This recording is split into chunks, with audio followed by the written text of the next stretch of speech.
Good afternoon आप सभी को। गुड आफ्टरनून है भाई। परमदीप गुड आफ्टरनून, रेखा गुड आफ्टरनून। जय हिंद दोस्तों, मैं विकास आपके सभी का स्वागत करता हूं फिल्कों पर। इस इतिहास की कार्यशाला में आप सभी का स्वागत किया जाता है। जिस भी बच्चे ने अभी तक हमारे टेलीग्राम ग्रुप को ज्वाइन नहीं किया उसको ज्वाइन कर लो, व्हाट्सएप ग्रुप को ज्वाइन कर लो, ताकि यूजीसी नेट के रिगार्डिंग जो भी न्यू अपडेट रहती है वो आपको मिलती रहे।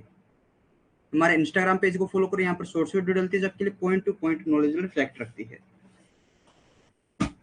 एक बार जुड़ जाइए, फिर क्लास को स्टार्ट करेंगे। उसके बाद हम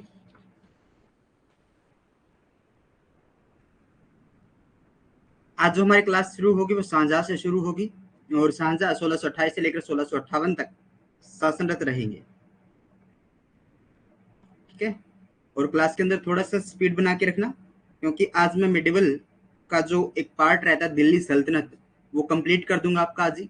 और कल मैं आपके सूफीज और भक्ति आंदोलन और मराठा साम्राज्य समाप्त करके आपको एक नई दिशा के अंदर ले चलूंगा। ठीक है, तो थोड़ा सा साथ देना। आप लिखना भी होगा आपको, मैं चीजें जब लिखवाऊंगा आपको लिखना पड़ेगा, लेकिन वो चीजें तो आपको नोट राइट डाउन भी करनी है वो चीजें। ठीक है, तो लगभग सभी आ चुके हैं, क्लास को स्टार्ट करते हैं। शाहजहां 1628 से लेकर 1658 तक शासन करेगा। शाहजहां का शाब्दिक अर्थ होता है विश्व का राजा। जन्म लाहौर में हुआ था 1692 ईस्वी में। मूल नाम शहाबुद्दीन था। बचपन का नाम खुर्रम था, और खुर्रम का अर्थ होता है खुशी देने वाला। बचपन का नाम क्या था? खुर्रम, और खुर्रम का अर्थ क्या होता है? खुशी देने वाला। माता का नाम जगत गोसाई, माता का नाम जगत गोसाई था। अहमदनगर राज्य से संधि होने पर जहांगीर द्वारा इसे शाहजहां की उपाधि दी गई थी। शाहजहां का पहला शिक्षक मुल्ला कासिम बेग था। कौन था? मुल्ला कासिम बेग तारबीज था। शाहजहां सर्वाधिक प्रभावित हकीम अली गिलानी से था। इससे शाहजहां ने चिकित्सा शास्त्र की शिक्षा ली थी। किससे भाई? अली हकीम अली गिलानी। गिलानी से क्या ली थी? शाहजहां ने चिकित्सा की शिक्षा ली थी। चिकित्सा की शिक्षा ग्रहण की थी। ठीक है, शाहजहां शासक बनने के बाद आसिफ खां, यानी आसिफ खां कौन है इसके? आसिफ खां ये भाई, आसिफ खां चाचा को दोबारा क्या करता है? अपना प्रधानमंत्री नियुक्त कर देता है। आसिफ खान 14 वर्ष तक शाहजहां के वकील के रूप में कार्य किया था। क्या किया था? शाहजहां के वकील के रूप में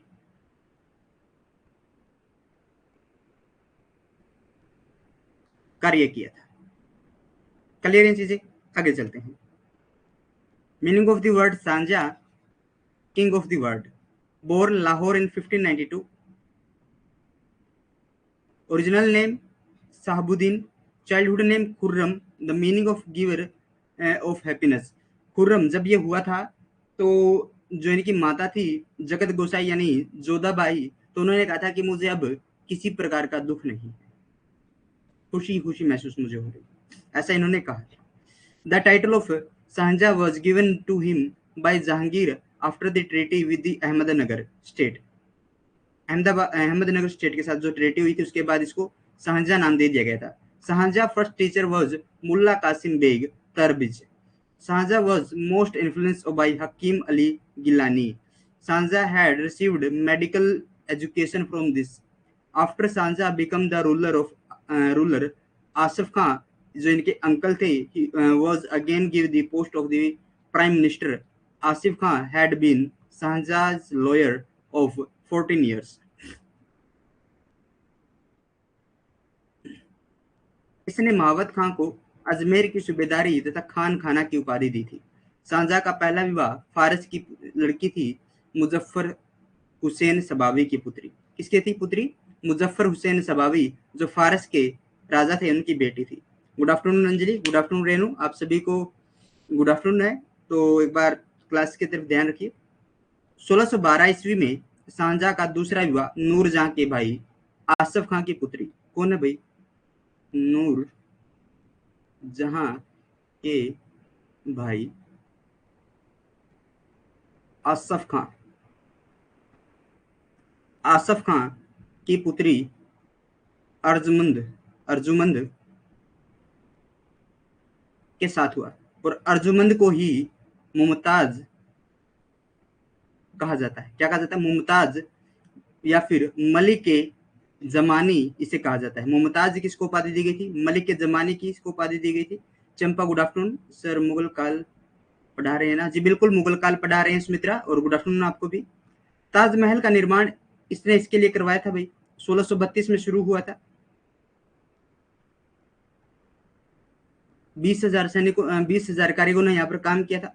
लगभग अगर कीमत की मैं बात करूं, इस समय के जो 52 करोड़ रुपए की लागत होगी, उतनी लागत वहां पर आई थी। समथिंग इतना ही रहा था, 52 लाख करोड़ कुछ इतना ही है, ज्यादा नहीं था। ठीक है, इतनी कीमत की खर्च वहां पर आया था, 52 करोड़ के आसपास। ठीक है, उस समय के, हाँ उस समय के भाई 52 लाख रुपए यहाँ पर खर्च आया था उसमें। इसका नाम शाहजहां ने मुमताज महल रखा था, और ये मुमताज महल को सर्वप्रथम उज्जैन में दफनाया गया था, और उज्जैन से निकालकर आगरा में इसे दफनाया गया था, ताजमहल में। ठीक है, इतिहास के अंदर मुगलों की एकमात्र ऐसी रानी जिसे 2 बार दफनाया गया है, मुमताज महल। इतिहास के अंदर मुगलों का एक ऐसा बादशाह जिसे 2 बार दफनाया गया है, कौन है? बाबर। पहले आरामबाग आगरा में, उसके बाद काबुल के अंदर। It's give Mahabat Khan the title of सूबेदारी and Khane Khana of Ajmer. Shahjahan first marriage was with the daughter of Persia ruler Muzaffar Hussain Safavi. In 1612 AD, Shahjahan's second marriage took place with the Arjumand, daughter of Noorjahan's brother Asaf Khan. Shahjahan named her Mumtaz, and in the memory of Taj Mahal was built, giving the title of the Malik A Zamani and Mumtaz. Taj Mahal के अंदर क्या नाम था उसका? उस्ताद ईसा खां। ठीक है, उसके वास्तुकार, अभी माइंड से स्लिप हो गया, क्या करें। 1631 में बुरहानपुर शाहजहां के 14 बच्चे हुए थे। 14 बच्चों ने जन्म लिया था 1631 तक, और 1631 में जन्म देते समय 14वें बच्चे को बुरहानपुर में, उज्जैन के अंदर पड़ता है, शाहजहां की जो पत्नी थी मुमताज महल, उसकी मृत्यु हो जाती है। शाहजहां के 14 संतानों में से 4 पुत्र और 3 पुत्रियां जीवित रहे थे। 7 जो थे प्रसव पीड़ा के दौरान मर गए थे। कितने? 7 प्रसव पीड़ा के दौरान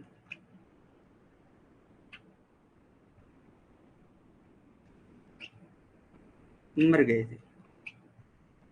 जहान आरा 1614 में जन्म हुआ था, दारा सिको का 1615 में, रोशन आरा का 1617 में जन्म हुआ था, औरंगजेब का 1618 में, मुराद बख्श का जन्म 1624 में हुआ था, गोहान आरा का जन्म 1631 में, और शाह सुजा का जन्म याद आपको रखने की जरूरत नहीं। ठीक है, 1631 में Burhanpur Shah Jahan died while giving birth of to her 4th child.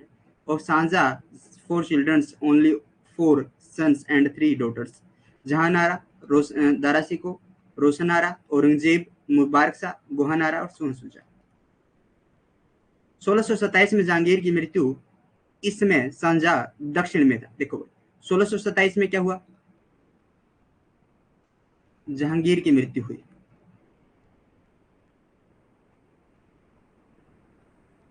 Shahjahan कहां पर है?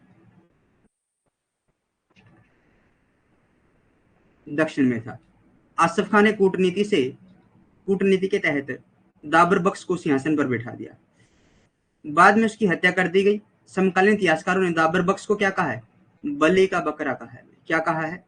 बलि का बकरा इसे कहा है। किसे? दाबर बख्श को।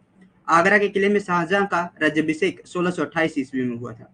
शाहजहां का अंतिम समय यानी 8 वर्ष शाहबुर्ज में बंदी के रूप में बीता, जहां उसकी पुत्री जहान आरा ने उसकी सेवा की थी, और वहां पर उसकी मृत्यु हो गई थी। जहान आरा Jahangir death 1627 at the time Jahanara was the Shahjahan was the south. Asaf Khan put Dabar Baksh on the throne as part of diplomacy. Later he was assigned. Contemporary historians have asked where is the scapegoat. इसको क्या कहा है? बलि का बकरा से कहा है। Coronations of Shahjahan, जहां took place in Agra Fort 1628 AD. Shahjahan's last period 8 years died as prisoner in Shahaburj where his daughter Jahanara served, उसकी सेवा की थी, उसको सर्व्ड किया था। ठीक है। शाहजहां के शासनकाल में 4 वर्ष के लिए भीषण अकाल पड़ा था भाई। कहां पर? गुजरात में और दक्कन में। पीटर मुंडी ने इस भयंकरता का वर्णन किया था। पीटर मुंडी एक अंग्रेज व्यापारी था, अंग्रेज व्यापारी था। शाहजहां का सिखों के साथ विवाद। सिखों की अगर मैं बात करूं, सिखों के साथ इनका विवाद। सिखों के गुरु हरगोबिंद सिंह जी ने इन्हें एक बाज को लौटाने से इनकार कर दिया था, जिसको लेकर इनका विवाद छिड़ गया था। शाहजहां के समय ही मराठा संघर्ष शुरू हुआ था। शाहजहां के समय मुगल तथा असम के अहोमों का संघर्ष शुरू हुआ था। During the reason of Shah Jahan there was severe famine of 4 years in Gujarat and Deccan. Peter Mundi described this horror. English businessman था। Shahjahan disputed with the Sikhs. Guru Hargobind Ji of the Sikhs had refused to return an eagle to him. The Maratha conflict started during the time of Shahjahan. The conflict between the Mughals and the home of Assam started during the time of Shahjahan. अब मुझे बताइए, भारत की एक ऐसी सेना जिसने दोनों विश्व युद्ध लड़े हैं। तब तक मैं अगली स्लाइड पर चला जाता हूं। क्वेश्चन दोबारा सुन लो। भारत की एक ऐसी सेना जिसने दोनों विश्व युद्ध लड़े हैं। शाहजहां का सिखों के साथ दूसरा विवाद श्री गोविंदपुर नगर नामक नगर बसाने को लेकर हुआ था। मुगलों के मना करने पर भी सिख नहीं माने थे। शाहजहां ने अपने शासनकाल में पुर्तगालियों को दंडित किया था और 1632 में पुर्तगालियों के व्यापारिक केंद्र हुगली पर अधिकार कर लिया था। और पुर्तगालियों के साथ ही क्या होगा, इसका संबंध अच्छे नहीं होंगे और ये चर्च तोड़ने के आदेश देगा। जब इसकी हम धार्मिक नीति पढ़ेंगे तो इसके आदेश तोड़ने जो आदेश देगा, ये गिरजाघर तोड़ने का आदेश भी देगा। Shah Jahan second dispute with the Sikhs was regarding the settlement of a city named Sri Hargobindpur. The Sikhs did not agree even after the refuse of the Mughals. Shahjahan had punished the Portuguese during his rules and captured the Portuguese trading center of Hungary in 1632. Comment नहीं आया यार किसी का, क्या बात है?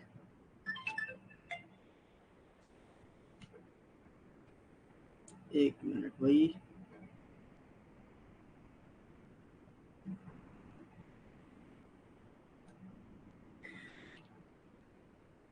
खाने जहां लोधी का विद्रोह 1628 ईस्वी में हुआ था।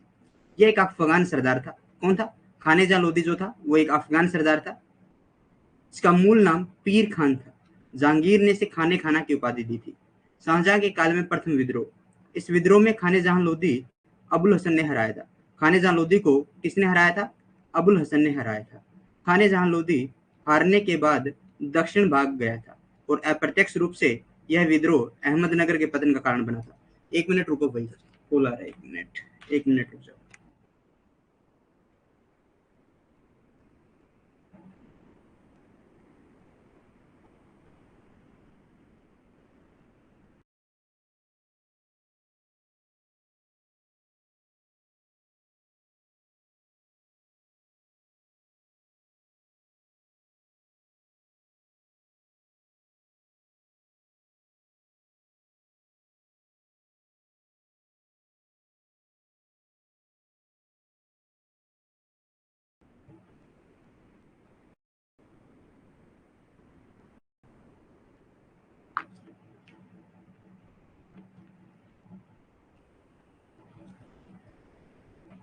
चलो भाई दोबारा से शुरू कर लेते हैं। ठीक है, मोमेंटम थोड़ा सा ब्रेक हो गया, उसके लिए माफी चाहूंगा। शाहजहां के काल में प्रथम विद्रोह क्या था?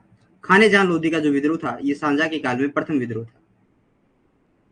एक अफगान सरदार था, मूल नाम पीर खान। जहांगीर ने इसे खाने खाना की उपाधि दी थी। इस विद्रोह को में खाने जहां लोधी अबुल हसन ने हराया था। खाने जहां लोधी को किसने हराया था? अबुल हसन ने हराया था। खाने जहां लोधी हारने के बाद दक्षिण भाग गया था और अप्रत्यक्ष रूप से यह विद्रोह अहमदनगर के पतन का कारण बना था। और खानेजहां लोधी कलिंजर के किले के पास लड़ते हुए मारा जाता है।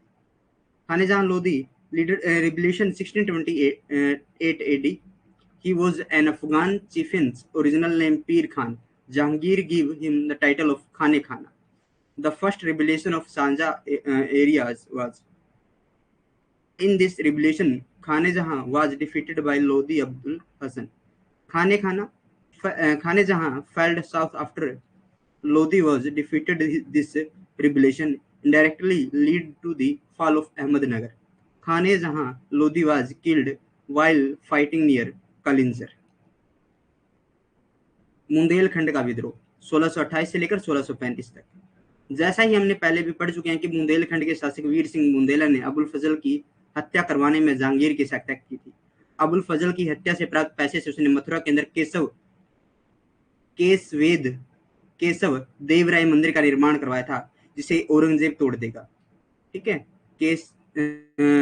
केशव देवराय मंदिर का निर्माण करवाया था और जिसे वीर सिंह बुंदेला ने निर्माण करवाया था, और जिसे अबुल फजल को मारने के लिए जो पैसा मिला था उससे इस मंदिर का निर्माण करवाया था। इसके परिणाम स्वरूप जहांगीर और बुंदेलखंड के बीच अच्छे संबंध थे, परंतु वीर सिंह बुंदेला की मृत्यु के बाद उसका पुत्र जुजार सिंह बुंदेलखंड का शासक बनता है और शाहजहां के साथ उसके संबंध अच्छे नहीं होते। जुजार के जो परिवार है उसको बलरूप पूर्वक मुसलमान बनाने का काम कौन करेंगे? शाहजहां करेगा। ठीक है, Bundelkhand rebellion 1620 AD to 1635 AD was as we have read earlier also that the ruler of Bundelkhand Veer Singh Bundela had helped Jahangir in getting Abul Fazl murdered. He had built the Kesav Devrai temple in Mathura with the money received from the murder of Abul Fazl. As a result, Jahangir and Bundelkhand, there was a very good relationship between them. But after the death of Veer Singh Bundela, his son Jahangir Juzar Singh became the ruler of Bundelkhand, and he did not have good relation with the Sanja. महोब के चंपत राय का विद्रोह। कौन है भाई? महोब में कौन है? चंपत राय है। और चंपत राय क्या करते हैं? विद्रोह कर देते हैं। सांझा के उसमें चंपत राय ने विद्रोह किया, परंतु बाद में दोनों में सुलह हो जाती है। लेकिन औरंगजेब के समय चंपत राय के पुत्र छत्रसाल ने विद्रोह किया था, और छत्रसाल मराठाओं के साथ जाकर मिल जाएगा, और यही छत्रसाल और मराठा मिलकर किसको सपोर्ट करेंगे? अकबर सेकंड को सपोर्ट करेंगे विद्रोह करने के लिए। Revolt of Champat Rai of Mohammad Mahoba. Champat Rai rebelled during the time of Sanja, but later both reconciled. But during the time of Aurangzeb, Champat Rai's son Chhatrasal had rebelled. सांझा का दक्षिण अभियान। अहमदनगर के शासक कौन है? मुर्तजा निजाम शाह है। अहमदनगर का शासक कौन है? मुर्तजा निजाम शाह है। इसे क्या कहा जाता है? दीवानी से कहा जाता है। सांझा ने दक्षिण में सबसे पहले यही आक्रमण किया था। कौन सा आक्रमण किया था भाई? अहमदनगर पर आक्रमण किया था। 1633 ईस्वी में जीतकर मुगल साम्राज्य में मिला लिया था। मुर्तज निजाम शाह को हत्या कर फतेह खान ने की थी। देखो, इसकी जो मुर्तजा था, इसकी हत्या किसने की थी? इसकी हत्या की थी फतेह खान ने।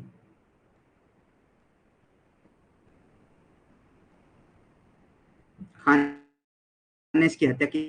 सांझा ने इसे अपनी सेवा में ले लिया था। गोलकुंडा का अभियान। अगला अभियान कौन सा है? गोलकुंडा का अभियान है। अहमदनगर के बाद सांझा ने गोलकुंडा पर दबाव डाला। 1636 में अल्पायु शासक, यहाँ पर कौन था? कुतुब शाह। कुतुब शाह क्या होता है? भयभीत होकर इसे संधि कर लेता है, और इस संधि के फलस्वरूप सांझा का नाम का खुतबा पढ़ा और सिक्के दोनों पर इसका नाम लिख दिया गया था। गोलकुंडा के अंदर क्या था? शिया संप्रदाय था, और शिया संप्रदाय क्या करते थे? खुतबे से ईरान के जो शासक थे शाह का नाम हटाकर किसका नाम रख दिया था? शाहजहां का नाम रख दिया था। Shah Jahan southern campaign. Ahmednagar rule Mumtaz Nizam Shah used to be called Diwan was the first attack of the Shahjahan made in the south. It was conquered and merged into the Mughal Empire. 1633 Maratha Mutraz Nizam Shah was assigned by Fateh Khan, who was into his service of Shahjahan. Golconda Campaign. After Ahmednagar, Shahjahan put pressure on Golconda in 1636. The short-lived ruler Qutb Shah got scared and made a इससे क्या होता है डर जाता है scared हो जाता है and made a treaty with the as a result of this treaty Shahjahan name appeared on the both कुतुबा and coins के ऊपर इसका नाम आ जाता है ईरान का जो शासक था उसका नाम है शाह जो ईरान का शासक था शाह उसके नाम की जगह किसका नाम अब इसके सिक्कों पर आ गया था और किसका नाम अब खुतबे की जगह आ गया था तो वो आ गया था शाहजहां का नाम इनके खुतबे और सिक्के के ऊपर आ गया था इसके फलस्वरूप 4 लाख खूनों का कर्ज माफ कर दिया गया जो गोलकुंडा को बीजापुर राज्य को देना पड़ता था गोलकुंडा के शासक ने अपनी एक पुत्री का विवाह औरंगजेब के पुत्र शहजादा मोहम्मद से किया था मोहम्मद सैयद मीर जुमला क्या भाई मोहम्मद सैयद मीर जुमला भी से बोल जाता है एक पारसी व्यापारी था और गोलकुंडा का वजीर था किसी बात से नाराज होकर मुगलों की सेवा में गया था और इसी ने शाहजहां को प्रसिद्ध कोहिनूर हीरा भेंट किया था As a result of the debate of 4 lakh huns which Golconda had to give to Bijapur state was waived off. The ruler of Golconda got one of his daughters married on Aurangzeb's son, Prince of Muhammad. Mohammad Syed या फिर मोहम्मद सैयद को मीर जुमला भी कहा जाता है A famous Persian merchant was the wazir of Golconda. He was angry over something and went to serve the Mughals. It was who gifted the famous Kohinoor diamond to Shahjahan. Bijapur के शासक आदिल शाह द्वारा सरलता से अधीनता न स्वीकार करने पर शाहजहां ने उसे माफी चाहेंगे शाहजहां ने उसके ऊपर 3 बार आक्रमण किया बचाव को कोई भी मार्ग न पाकर आदिल शाह ने 1636 ईस्वी में शाहजहां की शर्तों को स्वीकार कर संधि कर ली थी Bijapur when Adil Shah the ruler of Bijapur did not escape his submission easily Shahjahan attacked him from 3 sides finding no way to escape Adil Shah escaped Shahjahan's term and assigned the treaty in 1636 AD संधि की शर्तों में बादशाह को वार्षिक कर देना लिखा हुआ था गोलकुंडा को परेशान नहीं करना शाहजी भोसले की सहायता न करना आदि शामिल था इस तरह बादशाह शाहजहां ने 11 जुलाई 1636 ईस्वी को औरंगजेब को दक्षिण का राज प्रतिनिधि नियुक्त कर वापस आ गया था ये क्या किया भाई ये शाहजहां ने यहाँ पर दक्षिण में किसको छोड़ दिया औरंगजेब को छोड़ दिया और औरंगजेब को दक्षिण क्या कहा जाता है कि दक्षिण कबरगाह कहा जाता है कबरगाह कहा जाता है औरंगजेब का दक्षिण को ठीक है 1639 में सूरत के गवर्नर की शिकायत लेकर बोहरा ये मुगल काल का प्रसिद्ध व्यापारी था भाई बोहरा ये सुल्तान के समक्ष आया था The terms of the treaty included paying annual tribute to the king, not disputing Golconda,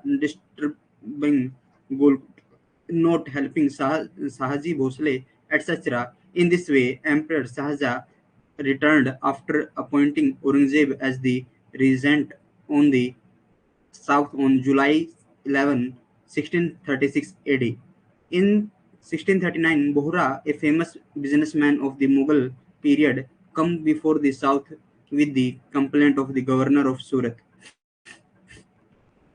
Kandahar क्या है कांधार पर क्या कुछ रहा कांधार कैसे मुगलों के हाथों से निकला उसके बारे में हम चर्चा करेंगे 1622 में मुगलों के हाथों से निकल गया था 1638 में किलेदार अली मर्दान खान ने मुगलों को सौंप दिया था 1649 में यह किला मुगलों से छीन लिया गया एवं फिर कभी मुगल इस पर अपना अधिकार नहीं कर पाए थे शाहजहां के समय कांधार अंतिम रूप से मुगलों के हाथों से निकल गया था कांधार इसे सिंध द्वार ऑफ इंडिया भी कहा जाता है it was captured by the Mughals 1622 और 1638 fort chief Ali Mardan Khan handed over the fort of the Mughals 1649 this fort was again snatched for the Mughals, and the Mughals could not never take control over this fort again. It was during the reign of Shahjahan that Kandahar finally fell out of the hands of the Mughals. Shah Jahan ने trans अक्सीनिया पर अधिकार का सफल प्रयास किया था। अब उत्तराधिकार के लिए संघर्ष। बर्नियर का कथन क्या है कि मुगल देश का आदर्श था कि राजतत्व रक्त स्वयं की परवाह नहीं करता था। नारा दिया गया था जब उत्तराधिकार के लिए युद्ध छिड़ा गया था, तो एक नारा दिया गया था, तख्त या तख्ता, तख्त या तख्ता, सिंहासन या कफन, सिंहासन या कफन। 1657 में शाहजहां बीमार हुआ और उत्तराधिकार का संघर्ष शुरू हुआ। कुल 5 उत्तराधिकार के लिए युद्ध लड़े गए थे। चर्चा करते हैं 5 युद्धों की। Shah Jahan had made an unsuccessful attempt to took control of Transoxiana. Struggle of succession. Bernier's statement, the ideal of the Mughal country was that the blood of kingship does not flow on its own. एक slogan था, वो slogan क्या था? Throne और shroud, या तो तख्त या तख्ता या फिर सिंहासन या कफन। In 1657, Shahjahan fell ill and the struggle of succession began. There were a total 5 succession wars. उत्तराधिकार के संघर्ष में जहांनारा ने दारा सिकोह का पक्ष लिया था। जहांनारा ने किसका पक्ष लिया था भाई? दारा सिकोह का पक्ष लिया था। पूछा जाता है, ये चीजें ध्यान में रखना, ठीक है। रोशन आरा ने औरंगजेब का अधिकार वो लिया था, पक्ष लिया था। मुगल इतिहास में ये पहला गोहन आरा ने किसका पक्ष लिया था? मुराद का। मुगल काल में ये पहला उदाहरण था जब बादशाह को जीवित रहते हुए उत्तराधिकार का संघर्ष शुरू हुआ था। शाह शुजा उस समय बंगाल में थे, मुराद गुजरात में था और औरंगजेब मालवा दक्कन की भारत की तरफ था। ये चीजें आप पढ़ लेना, ठीक है। अब शुरू हो जाता है बहादुरपुर का युद्ध। बहादुरपुर का युद्ध किस किस के बीच हुआ था? इसकी शुरुआत शाह शुजा ने की थी। शाह शुजा ने इसकी शुरुआत की थी। इसमें हार जाने के बाद यह बंगाल वापस चला गया था। यह युद्ध सुलेमान सिको दारा सिको का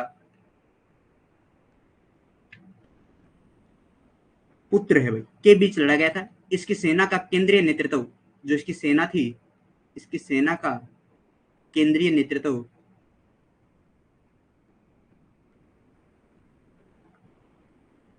किसने किया था? मिर्जा राजा जय सिंह ने किया था।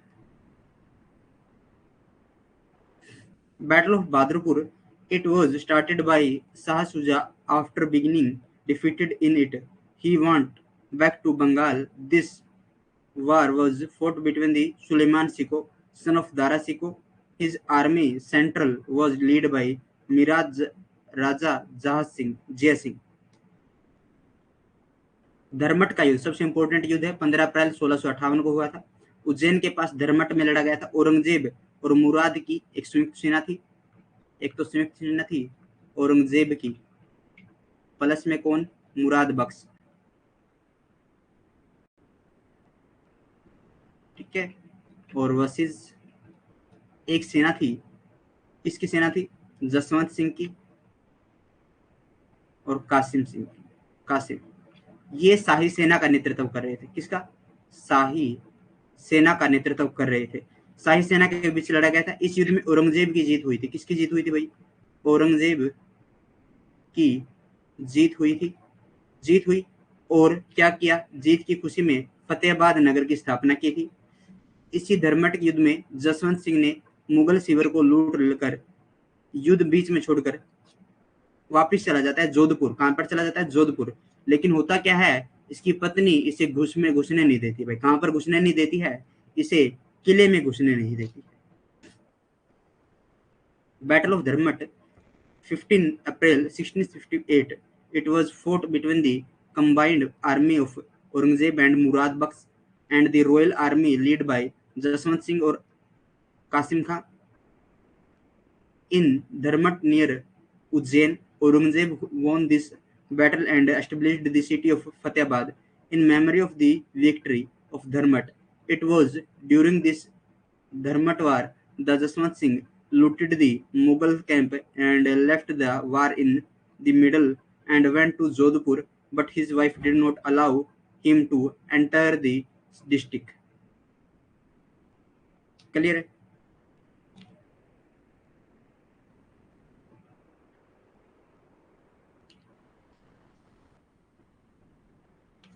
नहीं नहीं, वो फतेहाबाद उसी का है। नहीं, हरियाणा वाला फतेहाबाद नहीं है, ठीक है, ये दूसरा है।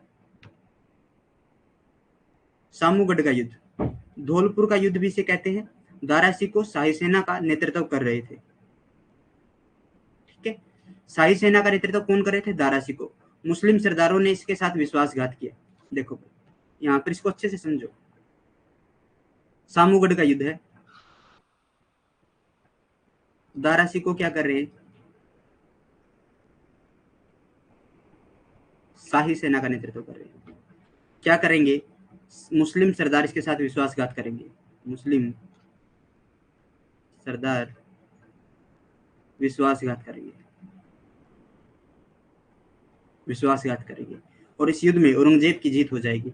ये युद्ध किसके बीच लड़ा जाएगा? औरंगजेब के साथ लड़ा जाएगा। औरंगजेब के साथ लड़ा जाएगा और इस युद्ध में जीत हो जाएगी।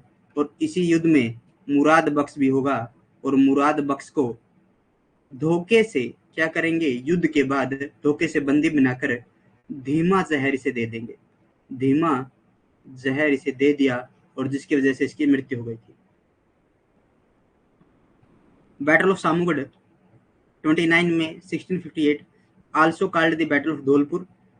Dara Shikoh was leading the royal army. Muslim chieftains betrayed him and lost. Aurangzeb was victorious in this war. Murad Bakhsh supported Aurangzeb. Later he was captured by Dedicate and slow down. It was poisoned to death. इसको slow down poison दे दिया गया, उसकी वजह से इसकी death हो गई थी।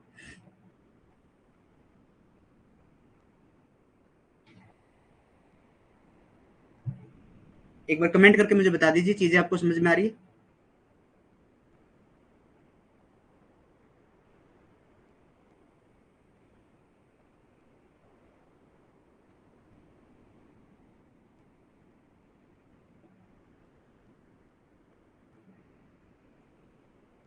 खजूबा का युद्ध 5 जनवरी 1659 को हुआ था। इलाहाबाद के निकट हुआ था। शाह शुजा और औरंगजेब के बीच ये युद्ध हुआ था। इसमें औरंगजेब जीत जाता है और शाह शुजा हार गया था। नेपाल चला जाता है और जहां उसकी मृत्यु हो जाती है। बैटल ऑफ खुबज 5 जनवरी 1659 के अंदर हुआ था। नियर इलाहाबाद के अंदर हुआ था। There was a battle between Shah Shuja and Aurangzeb. In this Aurangzeb won and Shah Shuja defeated him and went to Nepal where he died. Deorai का युद्ध अप्रैल 1659 में हुआ। यह अमेर के निकट एक घाटी में लड़ा गया था। इसमें औरंगजेब से दारा सिकोह हार गया था। The battle of Dara Shikoh Devaraya took place in April 1659. It was fought in a valley near Ajmer. Dara Shikoh was defeated by Aurangzeb. अब हम दारा सिकोह के बारे में कुछ चीजें पढ़ेंगे भाई, क्योंकि दारा सिकोह पढ़ना जरूरी है, क्योंकि उसने जो कुछ चीजें जैसे धार्मिक चीजों के अंदर, अनुवादों के अंदर, उसने पुस्तकों के अंदर स्थापिता, उसके अंदर रिटर्न के अंदर उसने महत्वपूर्ण भूमिका निभाई है। उसकी काफी रचनाएं हैं जो महत्वपूर्ण रही हैं।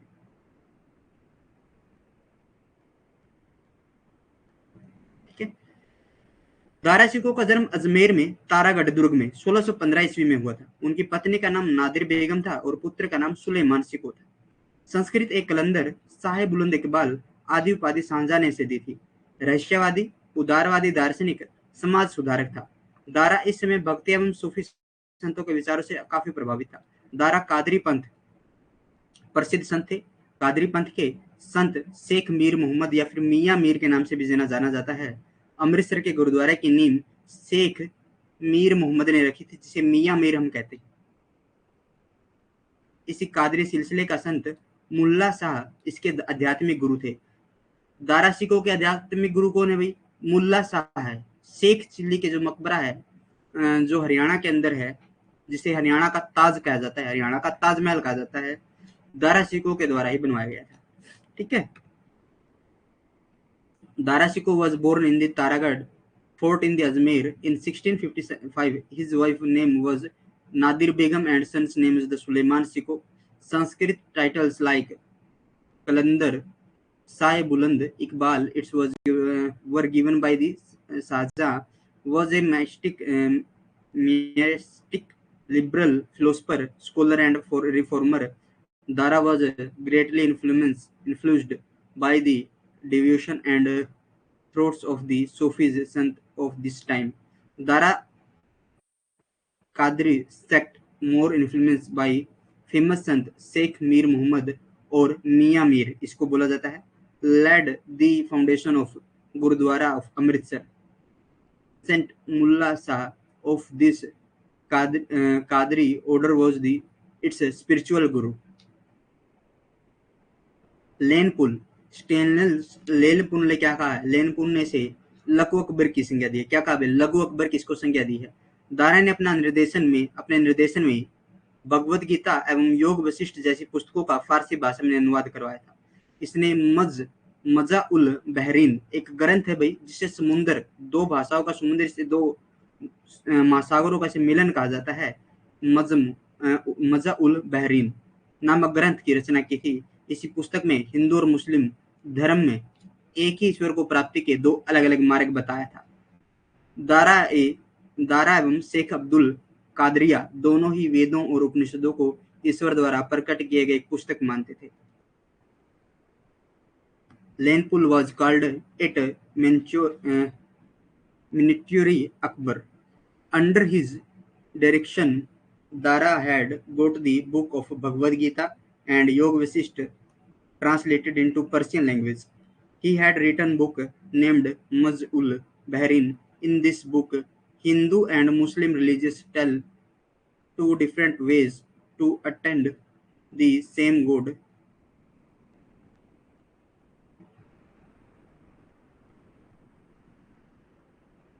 हम जैसे चिश्ती सिलसिला होगा,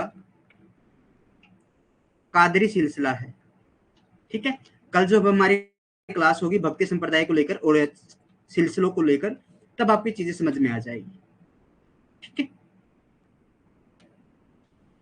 Both Dara and Siko Abdul Qadri consider the Vedas and Upanishad books revealed by God. Dara सिको के पास एक एल्बम था भाई, जिसमें वह प्रेम प्रसंग की नारियों के चित्र बनवाया करता था। प्रिया गुड आफ्टरनून, काफी लेट आए हो। चित्र बनवाया करता था। ऐसा माना जाता है कि एल्बम लंदन में इंडिया ऑफिस में रखी हुई है। दारा सिको ने काशी के पंडितों की सहायता से 52 उपनिषदों का फारसी भाषा में अनुवाद करवाया था, श्री अकबर के नाम से जिसे जाना जाता है, और इनका अर्थ होता है महान रहस्य। Dara सिको had an album in which he used to make portraits of women in love affairs. It is believed that this album is kept in the India's office in London. Dara Sikho, with the help of the Pandits of Kashi, got 52 Upanishad translated into Persian language, known as Siri Akbar, which means great mystery, महान रहस्य। दारा को मृत्युदंड न्यायाधीशों के द्वारा दिया गया था कोर्ट में। दारा का स्मर्द नामक एक भगत था जो उससे काफी प्रभावित था। दारा की मृत्यु के बाद उसके शव को दिल्ली की सड़कों पर घुमाया गया था भाई, बड़ी बेइज्जती की गई थी। बाद में हुमायूं के मकबरे में से दफना दिया गया था। दारा के साथ इस व्यवहार का जो उसका शव घुमाया गया था दिल्ली के अंदर, उसका एकदम चश्मदीद एक ही गवाह, एक ही इतिहासकार है, बर्नियर। कौन है भाई? बर्नियर उसका चश्मदीद गवाह था। विशाल भीड़ एकत्रित थी सर्वत्र, यानी सर्वत्र मैंने यानी सभी जगह मैंने लोगों को रोते हुए देखा, बिलखते हुए देखा तथा दारा के भाग्य पर शोक प्रकट करते हुए देखा। तो वो जो दारा सिको थे उसके भाग्य के ऊपर शोक प्रकट कर रहे थे। Dara was snatched to death by the judge in the court. Dara had a devoted named Samard who was influenced by Dara. After Dara's death, his body was paraded through the street of Delhi and later buried in Humayun's tomb. Bernier was an otherwise eyewitness uh, describing this treatment of Daris. A huge crowd had gathered everywhere. I saw people crying and mourning the fate of Daras. देखो भाई, आप एक चीज assume करके देखो कि किसी व्यक्ति का शव है, उसे घोड़े खींच कर ले जा रहे हैं, मर चुका है वो, कितना खौफनाक मंजर होगा। मुगल इतिहास के अंदर आप सोच नहीं सकते कैसी कैसी घटनाएं घटी हैं। बैरम खान के अंदर हमने पढ़ा था, बैरम खान ने युद्ध जीतने के बाद क्या किया था, सिर, उनके जो राजपूतों के सिर काटकर, जो युद्ध में जो वहां पर सैनिक थे, उन सैनिकों के सिर काटकर मीनार खड़ी कर दी थी वहां पर बैरम खान ने। सबसे जालिम अगर किसी को माना जाता है ना, सबसे जालिम बैरम खान को माना जाता है सेनापतियों में। और सबसे ज्यादा अगर किसी ने सैनिक, सबसे ज्यादा क्वेश्चन मुझे बताना, सबसे ज्यादा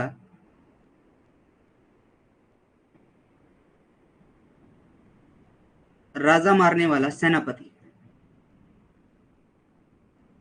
और सबसे निर्दयी सेनापति। पहले का कमेंट मैं बता दूंगा, इसके बारे में मैं बता दूंगा, ये है बैरम खान। अब इसके बारे में मुझे बताओ, आपको पढ़ाया मैंने, बैरम खान भी पढ़ाया मैंने, और जो दूसरा शासक, दूसरा जो सेनापति है, मैंने उसके बारे में पढ़ाया। दक्कन के अंदर मैं एक हिंट दे देता हूं, दक्कन के अंदर इसने सबसे ज्यादा राजाओं को हराया था। टोरंडा ग्रुप था दक्कन के अंदर, और उसमें इसने वहां पर आक्रमण करके उन राजाओं को हराया था। टोरंडा क्या थे, टोरंडा एक राजाओं का समूह था जो क्या करते थे, एक स्त्री से अगर शादी कर लेते थे तो उसी स्त्री को अगली ही रात या अगले ही दिन, यानी एक रात तक शादी रखते थे, अगले दिन सुबह उसको मार देते थे।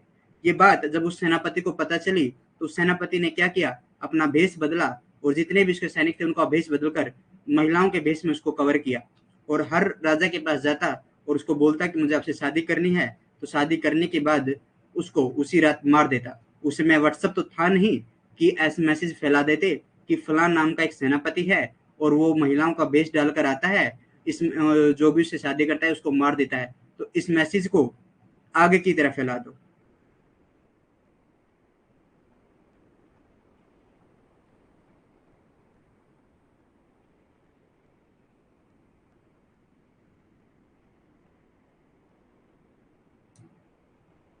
भाई इसका नाम था मलिक गफूर, मलिक कफूर। मलिक कफूर सेनापति जब बना था अलाउद्दीन खिलजी का, तो उसने सबसे ज्यादा सैनिकों, राजाओं को मार दिया। ठीक है, उसमें व्हाट्सएप तो था नहीं कि आगे की तरफ फैला दो कि मैसेज कि कोई मलिक कफूर नाम का सेनापति है। हाँ, 1000 दिनार इसको बोला जाता है, इसके साथ एक और व्यक्ति था, उसको भी खरीदा गया था। शाहजहां की धार्मिक नीति अब हम पढ़ेंगे।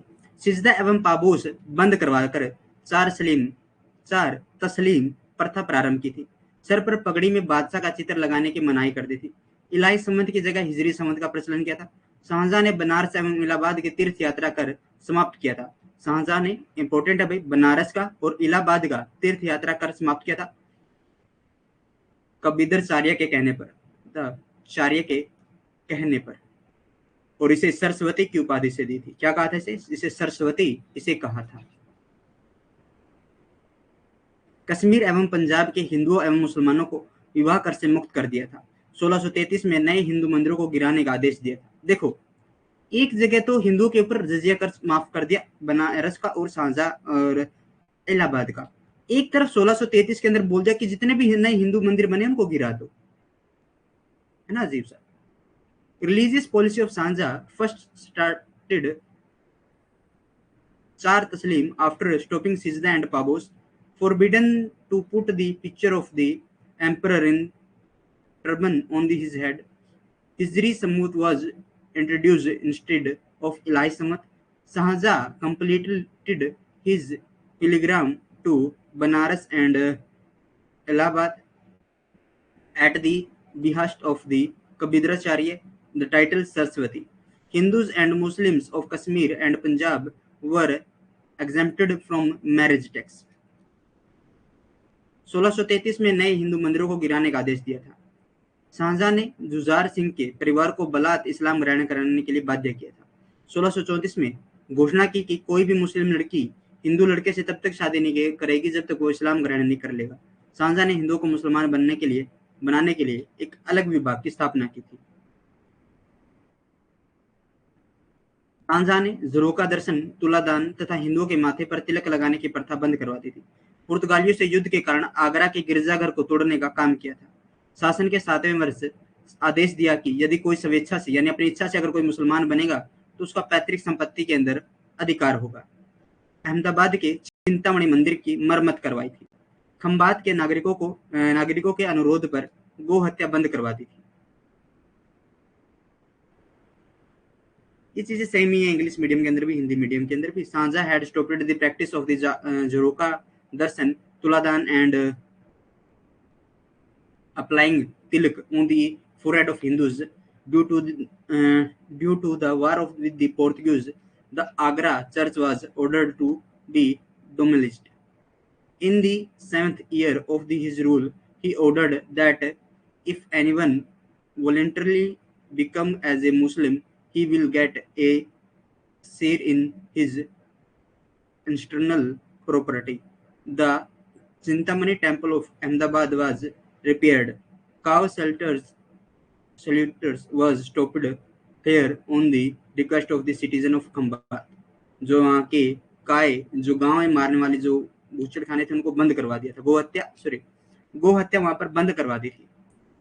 अब शुरू हो जाता है आपका नया शासक औरंगजेब। मुझे कमेंट करके यहाँ तक बता दो चीजें समझ में आ गई या नहीं।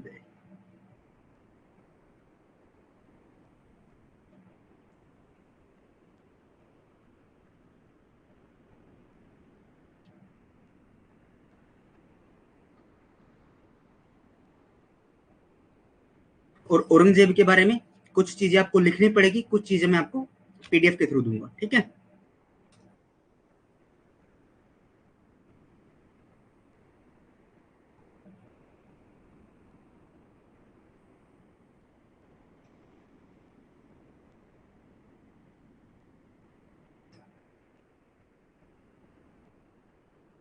समझ में भी आया या वैसे ही थम्स अप सेंड कर दिया?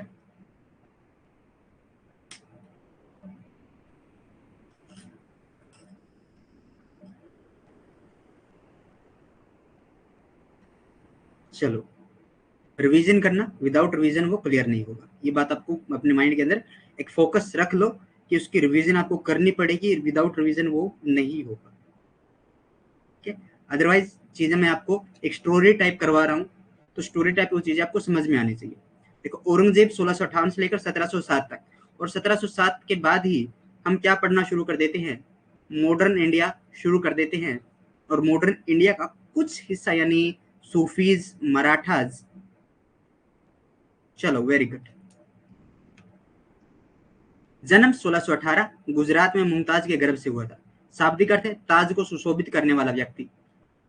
विवाह फारस की राजकुमारी रबिया बीबी से किया था। इसने एक ही शादी की थी। वैसे सबसे अच्छी बात मुझे इसकी लगती है, औरंगजेब की एक ही बात मुझे सबसे अच्छी लगती है, इसने सिर्फ एक शादी की थी मुसलमान होने के कारण, राजा होने के कारण। राजा होने के बाद भी इसने सिर्फ एक शादी की है।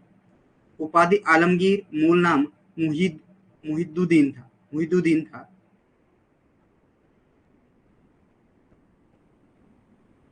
नोट्स बनाने के बाद तो और भी ज्यादा क्लियर हो जाते हैं। 15 वर्ष की उम्र में सुधारक एवं सुंदर, देखो भाई, दो हाथी थे, एक तो सुधारक, एक सुंदर। इन दोनों हाथियों को काबू किया था इसने, और काबू करने के बाद इसे बहादुर की उपाधि दी गई थी। बहादुर की उपाधि इसे दी गई थी। किसने दी थी? शाहजहां ने दी थी, इसके पिता ने। Aurangzeb 1658-1777, birth 1618 in Gujarat, from the womb of Mumtaz, literal meaning the person who adorns the crown. Marriage with Persian princess Rabia Bibi. The title Alamgir and the original name Muhyiddin. At the age of 15, Shahjahan gave the title of the Bahadur because they controlled the 2 elephants named reformer, अरे सुधारक, ठीक है, सुधारक उसका नाम है, और सुंदर। इस्लाम का पूर्ण रूप से पालन करने के कारण जिसे जिंदा पीर कहा जाता है। प्रथम मुगल बादशाह जिसका 2 बार राज्याभिषेक हुआ। देखो 2 बार गद्दी पर तो हुमायूं भी बैठा है, लेकिन उसने अपना राज्याभिषेक नहीं करवाया है। ये क्या करवा रहा है, ये अपना राज्याभिषेक करवा रहा है, दोनों के दोनों बार। प्रथम बार इसने राज्याभिषेक क्या करवाया था, जब इसने सामूगढ़ के युद्ध में विजय प्राप्त की थी, आगरा और दिल्ली पर इसका अधिकार हो गया था, तो प्रथम राज्याभिषेक इसने 21 जुलाई 1658 को करवाया था। और उपाधि धारण की थी अब्दुल मुजफ्फर मुहिदुद्दीन महमूद औरंगजेब बहादुर आलमगीर बादशाह गाजी की उपाधि इसने धारण की थी। ये इतनी बड़ी उपाधि धारण की थी, नाम लेते लेते शायद जो प्रोनाउंसमेंट करते हैं उससे दरबारी वो ही थक जाते होंगे। Because of his complete adherence to Islam, he is also called Zinda Pir, the first Mughal emperor who was crowned twice after the victory of the Battle of Samugad. Agra and Delhi captured कर लिया इसने, और first time जो coronation हुआ था वो 21 जुलाई 1658 को हुआ था। दूसरा राज्याभिषेक खुबाजा के युद्ध व देवराय के युद्ध में इसने शाह शुजा को हराया। खुबाजा के युद्ध में किसको हराया, शाह शुजा को हराया, और देवराय के युद्ध में इसने दारा सिकोह को हराया। हराने के बाद 5 जून 1659 को औपचारिक रूप से राज्याभिषेक दिल्ली में करवाया था। मनुची ने कहा है कि औरंगजेब के बादशाह बनने पर बधाई देने के लिए शाह बेग के नेतृत्व में शाह ने एक दूत मंडल भेजा था। ईरान के शाह ने क्या भेजा था, दूत मंडल भेजा था, जिसका भव्य रूप से स्वागत किया गया था। अरबी घोड़े, 60 अरबी घोड़े उनके पास थे।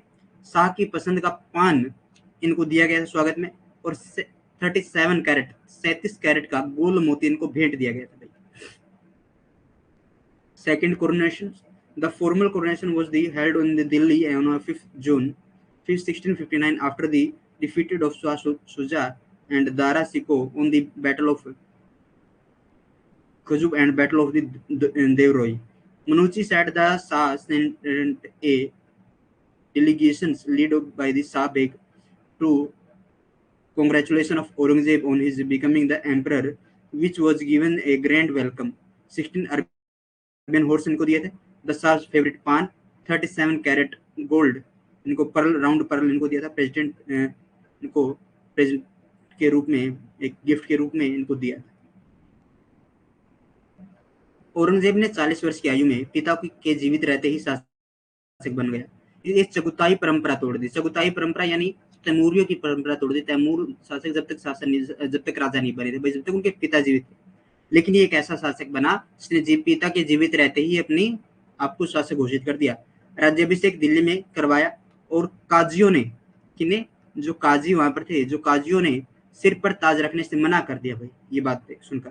तो अब्दुल बहावी एक गुजराती थे, अब्दुल बहावी एक गुजराती थे जिसने औरंगजेब का समर्थन किया था और उसके नाम का खुतबा जारी किया था और उसके सर पर ताज रखा था। इसको मुख्य काजी सदर का पद इसको दे दिया गया था। इसे कौन सा पद दिया गया था, सदर। अब्दुल बहावी गुजराती को किसका पद दे दिया गया था, सदर का पद दे दिया गया था। Aurangzeb broken the Chagatai tradition by becoming the ruler of the age of 14 while his father was alive. Coronation of Delhi Qazio refused to place the crown on his head. Abdul Bahawi Gujarati issued a fatwa in support of the Aurangzeb and placed a crown on his head, gave him the post of the chief Qazi Sadr. Deccan की नीति। अब्दुल्ला गिन्नी अफगानी सिपाही था, घूस लेकर किला दरवाजा खोला था, ठीक है। अक्टूबर 1687 में गोलकुंडे विजय प्राप्त कर ली थी। किसके ऊपर, गोलकुंडा के ऊपर विजय प्राप्त कर ली थी इसने। अब्दुल्ला गिन्नी ने गोलकुंडा का जो दरवाजा था, वो सिपाही था, वो अफगानी, इसने घूस देकर दरवाजा खोल दिया था।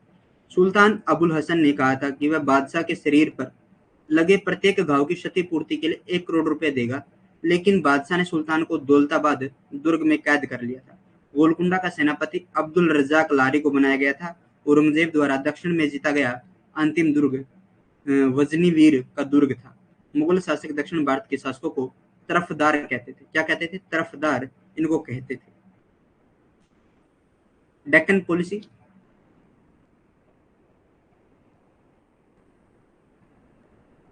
Abdul Ghani, Afghan soldiers, had opened the door of the fought by taking Brid. Golconda conquered in October 1687. Sultan Abdul Hassan said that he would give 1 crore rupees as compensation for every injury on the king, a body, but the king impressed the Sultan in Daulatabad fort. Abdul Razak Lahari was made the commander of Golconda, the last Durg conquered by Aurangzeb in the south was the Durg of Vizianivir.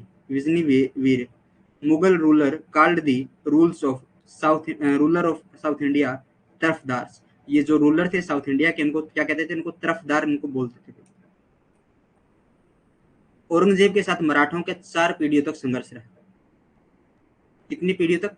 4 पीढ़ियों तक संघर्ष रहा था। पहला संघर्ष 1656 में शुरू हुआ था। औरंगजेब ने स्वयं दक्षिण में मुगल सूबेदार थे उसमें। शिवाजी ने अहमदनगर एवं जुन्नार के किले पर आक्रमण किया था। औरंगजेब ने 1660 ईस्वी में शाइस्ता खां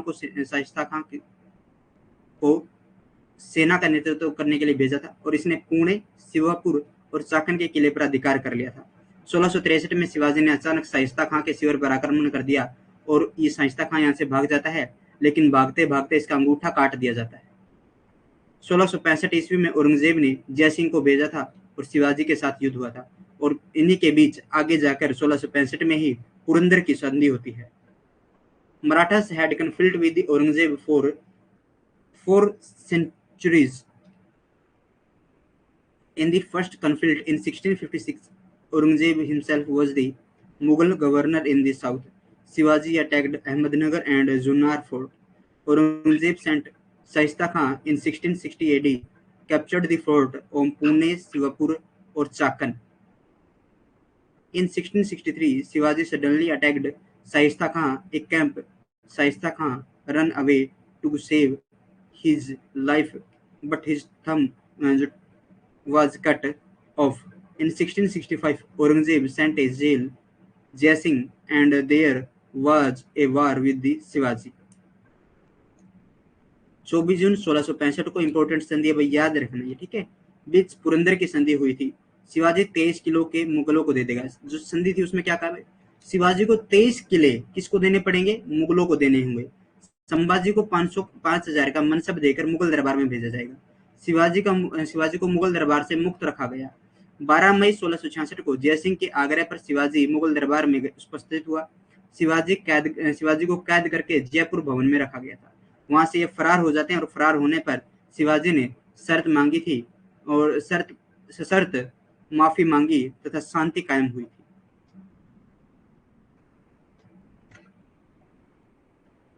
शिवाजी की मृत्यु के बाद संभाजी ने मुगलों से संघर्ष जारी रखा, लेकिन संभाजी को 1689 में कवि कलश के साथ पकड़कर मार दिया गया था।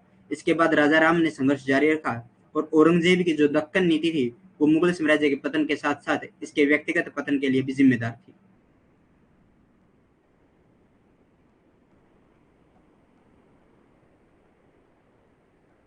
शिवाजी की मृत्यु के बाद किसने भाई? संभाजी ने। संभाजी को कब मारा? 1689 में। साथ में कौन थे? कवि कलश। इसके बाद राजा राम ने संघर्ष किया था, जारी रखा। औरंगजेब की दक्कन नीति मुगल साम्राज्य के पतन के साथ साथ उसके व्यक्तिगत पतन का भी कारण बन चुकी थी। After the death of Shivaji, Sambhaji continued the fight with the Mughals. Sambhaji was killed in clash with the Kavi Kalash in 1689. After the Rajaram continued the struggle, Aurangzeb's Deccan policy was responsible for the decline of the Mughal emperor as well as his personal downfall.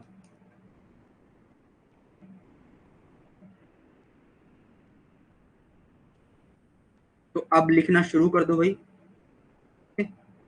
अब आपके लिखने के दिन आ चुके हैं, अब आपको लिखना शुरू करना होगा। अब जो भी चीजें होंगी हम लिख कर अब पढ़ेंगे, ठीक है।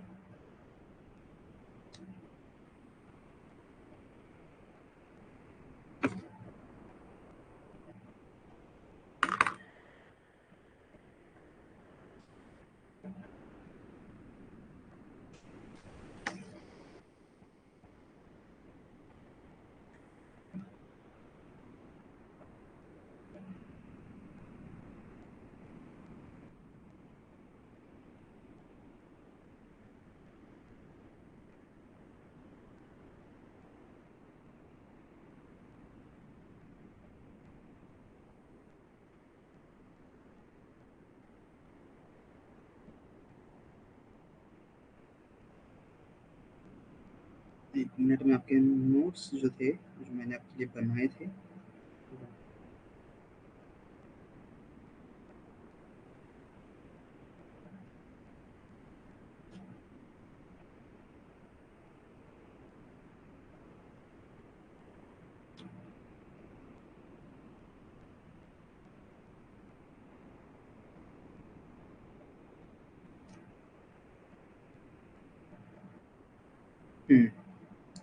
तो कहाँ तक हम जा चुके हैं?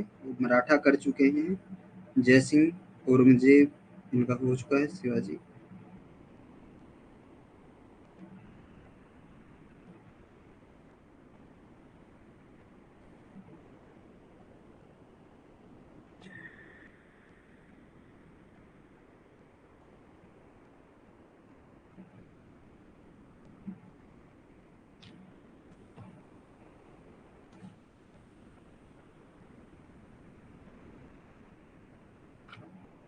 एक कथन हमें देखने को मिलता है, कथन है, जिस प्रकार स्पेन के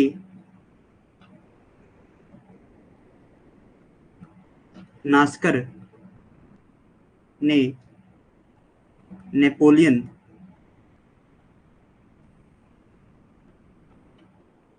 को बर्बाद कर दिया था, बर्बाद कर दिया था, उसी प्रकार दक्कन ने औरंगजेब को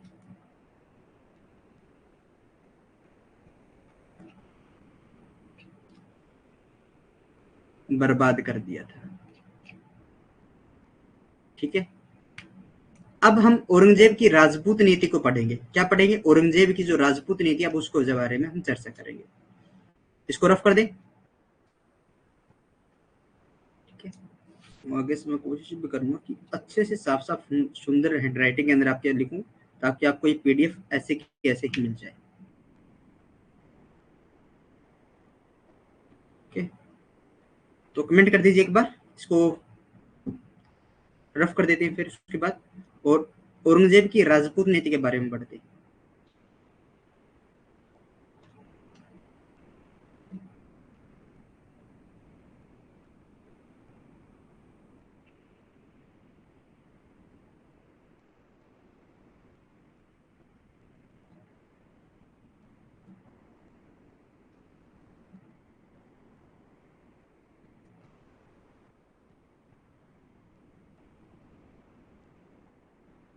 ठीक है, औरंगजेब की राजपूत नीति।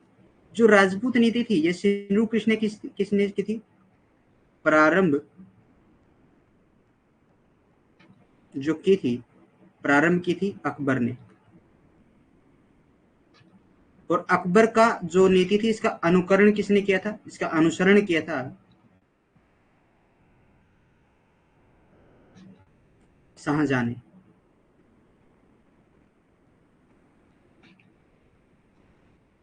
और इसके अंदर परिवर्तन जो किया था,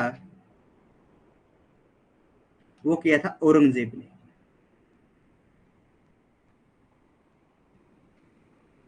क्यों? क्योंकि क्योंकि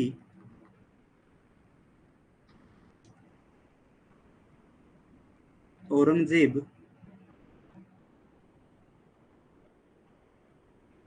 अपनी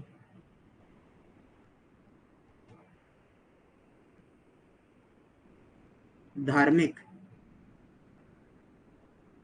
नीति के क्रियान्वित क्रियान्वित होने में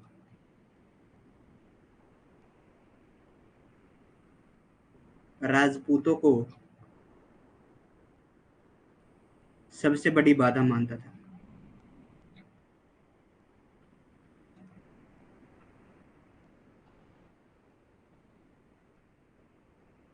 इसके समय राजपूत शासक कौन कौन थे भाई?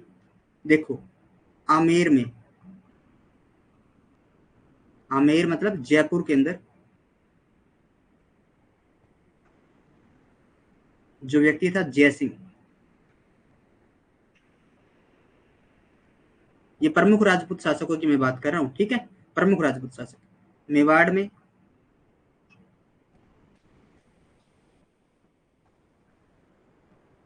मेवाड़ में राजा सिंह, राज सिंह।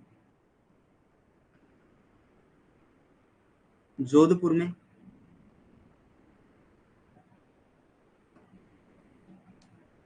जसवंत सिंह।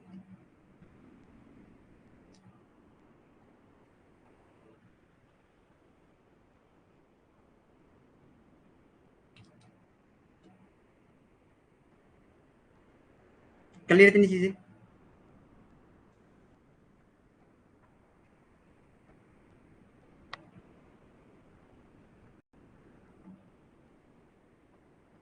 सोलह सौ नवासी में जसवंत सिंह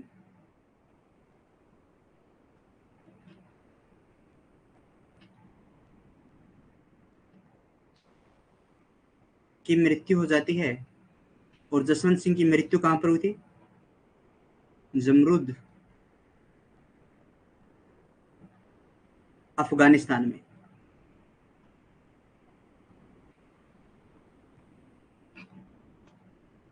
ठीक है, युद्ध में इसकी मृत्यु हो जाती है।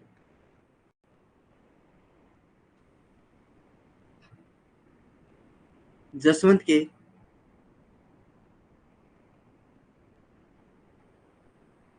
राज्य को मुगल साम्राज्य में मिलाने के लिए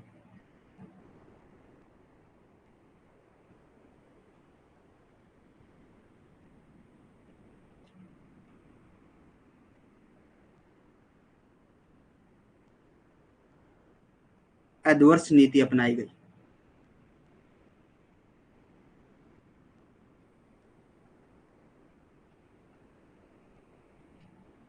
जिसका परिणाम क्या निकला? परिणाम स्वरूप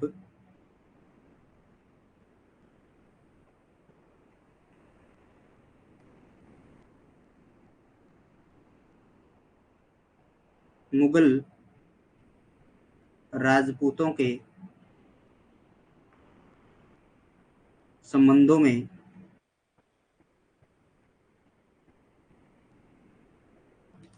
कड़वाहट उत्पन्न हुई। ठीक है, औरंगजेब क्या करता था? औरंगजेब जयसिंह, जसवंत सिंह,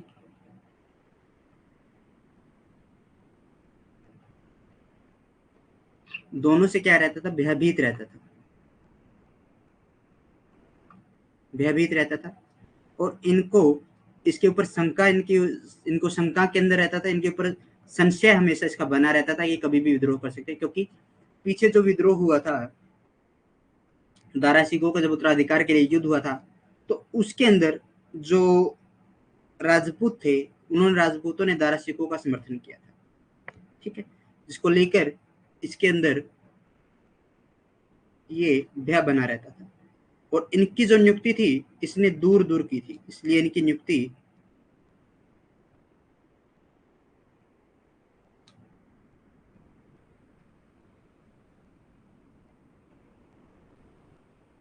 दूर की थी। ठीक है, क्लियर है? आगे देखिए, जसवंत सिंह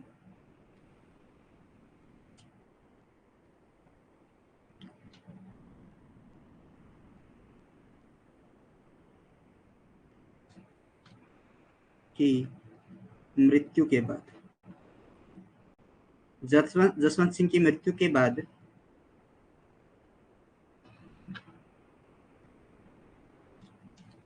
उसके पुत्र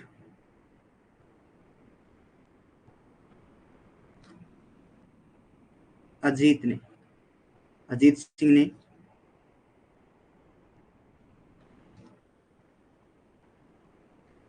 राजगद्दी पर अधिकार कर लिया।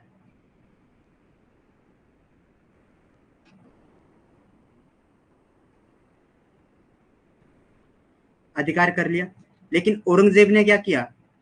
औरंगजेब ने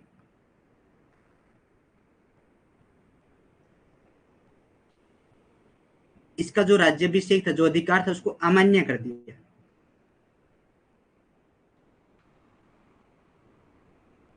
क्योंकि मारवाड़ को यह हथियाना चाहता था, मारवाड़ को हथियाना चाहता था।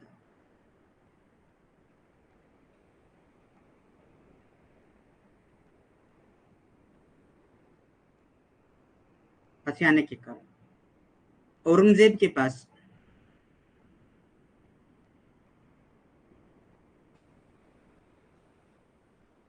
अजीत सिंह दिल्ली पहुंचा।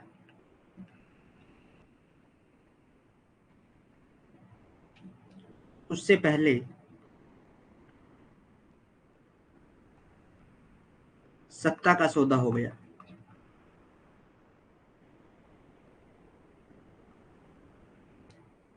जसवंत के भाई अमर सिंह का पुत्र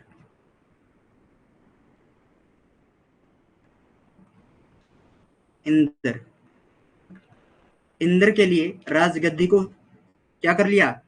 36 लाख रुपए देकर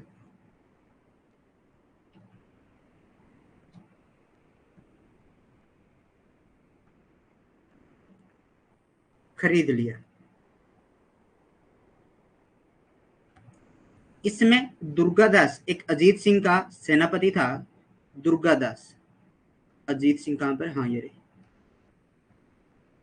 अजीत सिंह का एक सेनापति था, सेनापति जो था दुर्गादास। इस समय दुर्गादास कहां पर थे? इसमें दुर्गादास सेनापति था जसवंत सिंह का भाई, जसवंत सिंह का, अजीत सिंह का नहीं। जसवंत सिंह का सेनापति था, अजीत सिंह का नहीं होगा। ये जसवंत सिंह का सेनापति था। दुर्गादास इसमें क्या थे? दुर्गादास इसमें क्या चाहते थे? ये चाहते थे कि अजीत सिंह के वैध सत्ता की मांग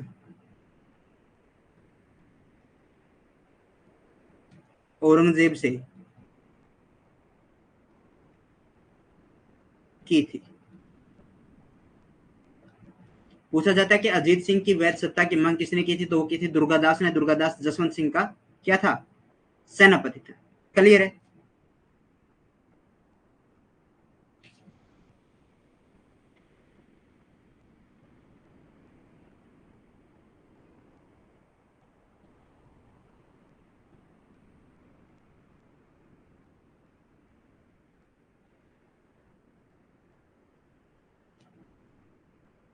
रफ कर देते हैं इसको।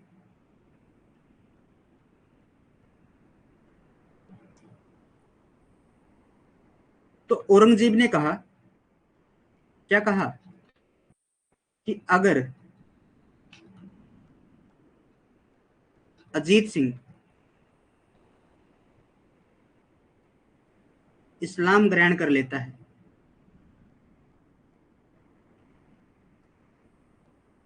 फिर ये काम हो जाएगा उसकी, जो फिर ये संभव है, फिर संभव है। लेकिन अजीत सिंह क्या करता है? इस्लाम ग्रहण करने से इनकार कर देता है।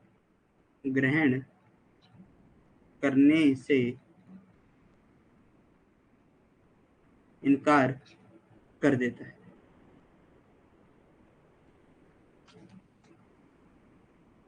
मारवाड़ तथा मुगलों के साथ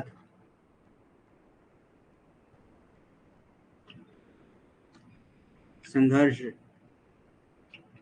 लगभग 30 वर्षों तक जारी रहा था। 30 वर्षों तक चलता रहा था। 3 चरणों में चला भाई। कितने चरणों में? 3 चरणों में चला। प्रथम चरण जो होगा वो होगा 1687 से लेकर 1701 तक, दुर्गा दास के नेतृत्व में, दुर्गा दास के नेतृत्व में। दूसरा जो चरण था, सॉरी, दुर्गादास इस समय दक्षिण में थे भाई। दुर्गादास कहां पर थे? दक्षिण में। दुर्गादास दक्षिण में थे। दूसरा जो नेतृत्व चलेगा 1701 से लेकर,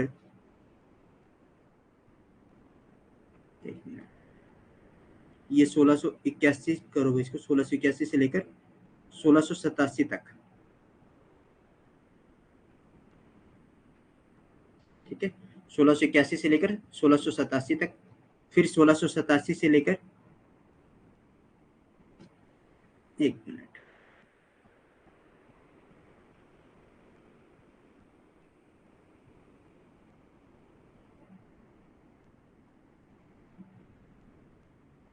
सोलह सौ सतासी से लेकर 1701 तक ये चलेगा।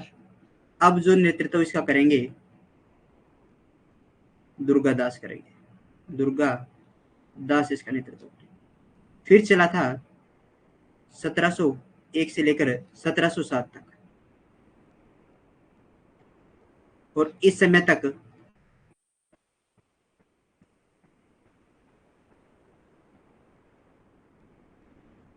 मारवाड़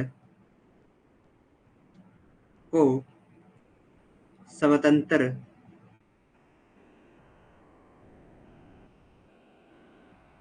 करा लिया था।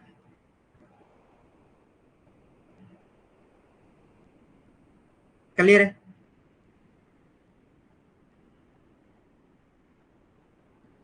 कमेंट करने एक बार।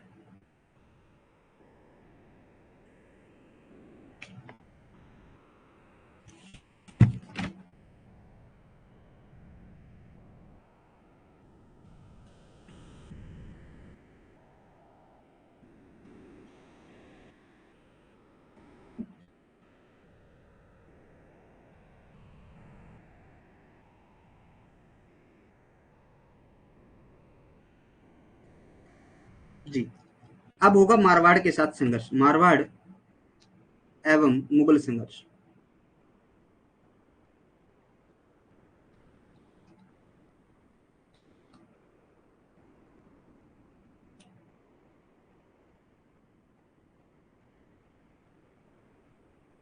अभी लगभग काफी लिखना है, ये आज जो हमारी लास्ट क्लास होगी ये लिखने के ऊपर ही जाएगा, ठीक है।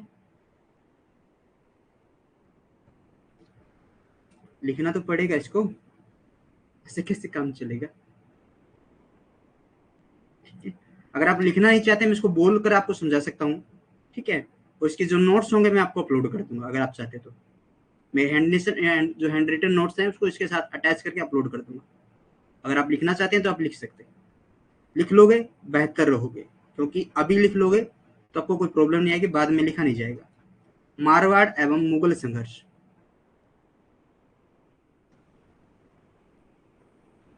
आप अकेले नहीं लिख रहे हो, मैं भी आपके साथ ही। नायक जो यहाँ पर था, नायक कौन था? दुर्गादास।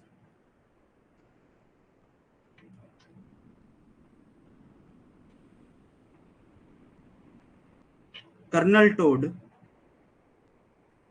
ने राठौड़ को, राठौड़ मतलब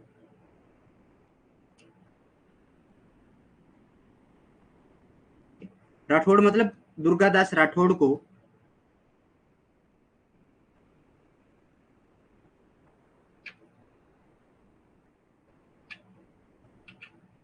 यूक्लिज का है, यूकी लिज का है।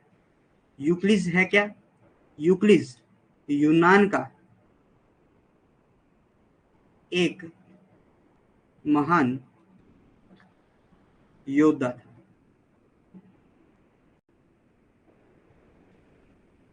इसकी वीरता से,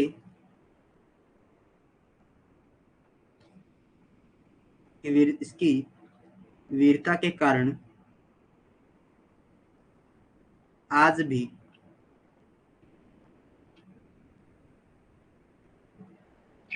राजपूतों में एक कहावत है,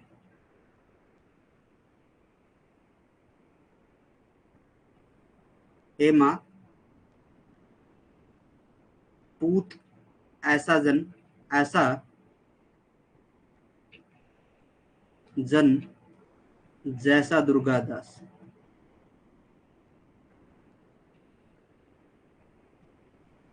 ठीक है। 1709 में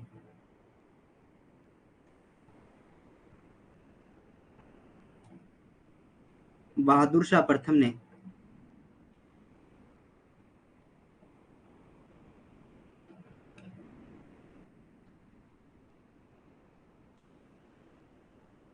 अजीत सिंह को मारवाड़ का शासक स्वीकार किया। मारवाड़ का शासक स्वीकार किया। मेवाड़ ने भी किसने मेवाड़ ने भी इसकी सहायता की थी। मेवाड़ ने भी सहायता की थी। ठीक है। मेवाड़ ने सहायता करने का कारण क्या था? पहला, अजीत सिंह की जो माँ थी, अजीत सिंह की माँ मेवाड़ से थी। दूसरा, मेवाड़ पर जजिया कर लगा दिया था, हालांकि बाद में इसको हटा दिया था, जजिया कर लगा दिया था। हालांकि मेवाड़ से जजिया कर हटा दिया गया था। ठीक है। दक्कन के अंदर औरंगजेब के द्वारा दक्कन के अंदर कुछ जगह पर जजिया कर को समाप्त कर दिया गया था, मेवाड़ के अंदर। ठीक है। अब हम पढ़ते हैं औरंगजेब की दक्षिण नीति। औरंगजेब दक्षिण के अंदर, इसको रफ कर दो। मारवाड़ एवं मुगल संघर्ष। नायक कौन है? दुर्गादास। कर्नल टोड ने इसे राठौड़ को क्या कहा है? यूक्लिज का है। यूक्लिज कौन है? यूनान का एक महान योद्धा था। इसके कारण आज भी राजपूत में एक कहावत है, कौन सी कहावत है? हे माँ पूत ऐसा जन जैसा दुर्गादास। 1709 में बहादुर शाह प्रथम ने इसकी क्या कर दी थी? अजीत सिंह को शासक स्वीकार कर लिया था। और अजीत सिंह की माँ एक मेवाड़ से थी, और मेवाड़ पर जजिया कर लगाना दोनों के कारण एक बार कमेंट करके मुझे बता दीजिए। उसके बाद हम क्लास के इसको रफ करेंगे, उसके बाद क्लास को आगे बढ़ाएंगे। आगे है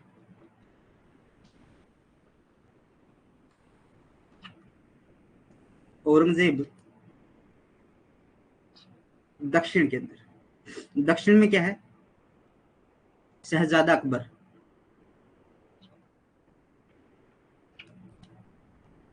विद्रोह कर देता है।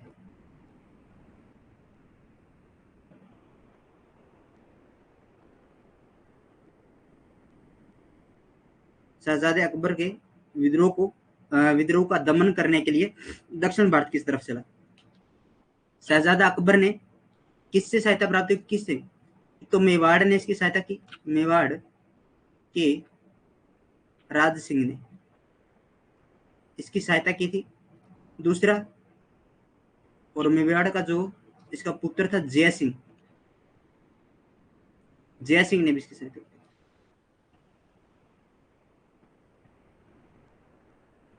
औरंगजेब से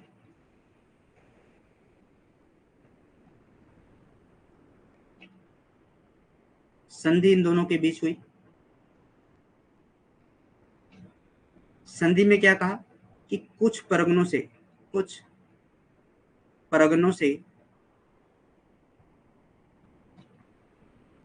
जजिया हटा दिया जाएगा। हटाया। और संधि में कि मेवाड़ मारवाड़ की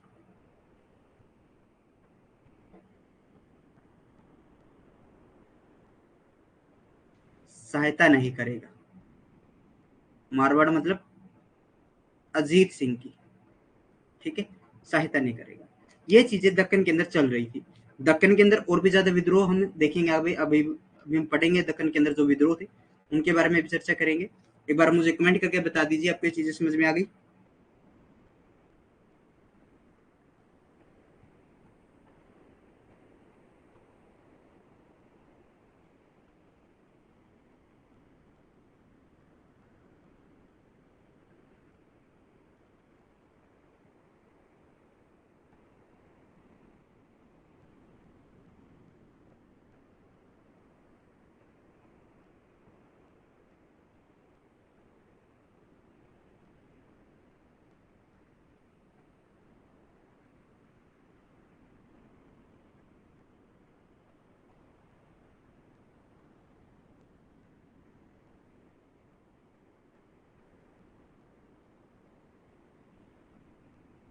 चंपा क्लास चलेगी आपकी 4 बजे तक, ठीक है। 4 बजे के बाद क्लास आपकी ऑफ हो जाएगी, 4 बजे तक कंप्लीट हो जाएगा। आधे घंटे का काम और बचता है हमारा, आधे घंटे में और चीजें कंप्लीट हो जाएगी, ठीक है। बुंदेलखंड का विद्रोह,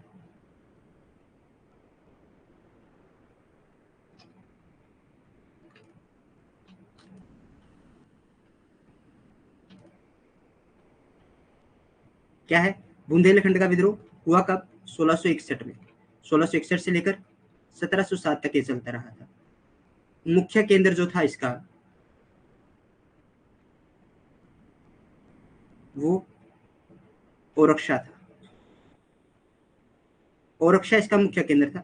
यहाँ पर जो शासक थे वो चंपत राय थे। चंपत राय यहाँ पर शासक थे। विद्रोह किया औरंगजेब के खिलाफ। किसके खिलाफ? औरंगजेब के खिलाफ।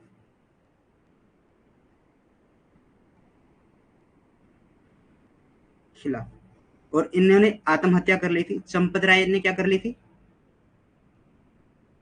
आत्महत्या कर ली थी, लेकिन इस्लाम से कबूल नहीं किया था। आत्महत्या कर ली थी,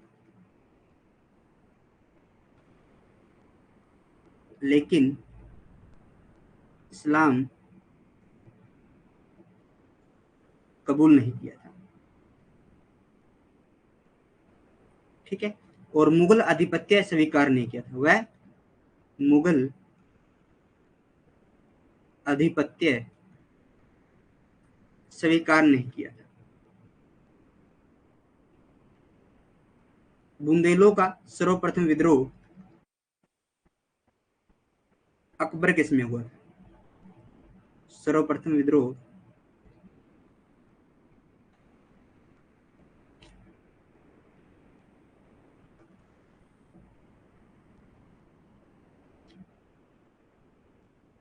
बुंदेलों के समय हुआ।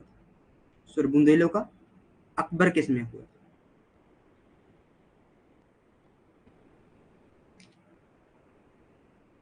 चंपत राय का पुत्र था छत्रसाल। कौन है? छत्रसाल। छत्रसाल चंपत राय का बेटा था। औरंगजेब की तरफ से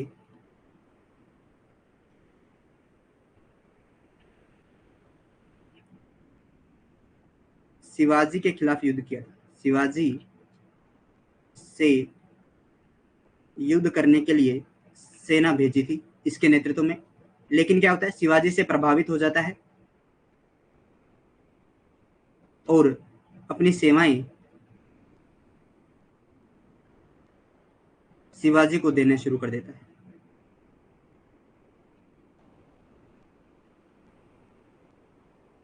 देने लगता है। शिवाजी के अनुसार छत्रसाल ने बुंदेलखंड में विद्रोह किया था, जो 1675 में था। शिवाजी के अनुसार छत्रसाल ने विद्रोह किया 1675 में। कहां पर? बुंदेलखंड में।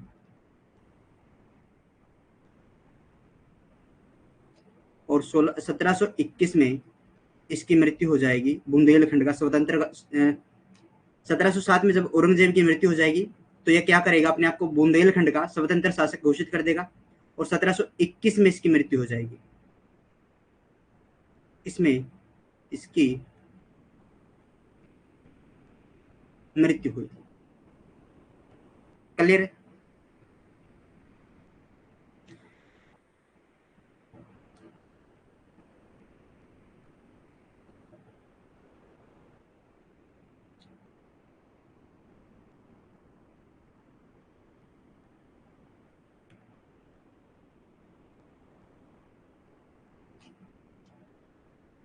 आगे चले, ठीक है। यूसुफजैयों का विद्रोह।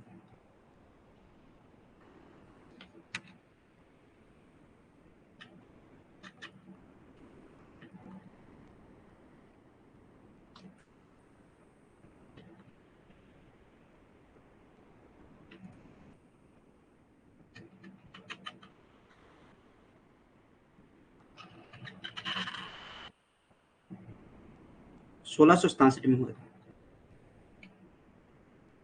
1667 में हुआ था। मुगल सेना का जो नेतृत्व कर रहे थे,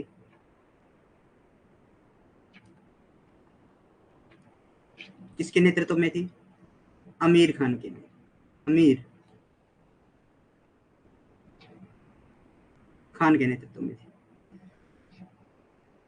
विद्रोह को दबाया था इसने।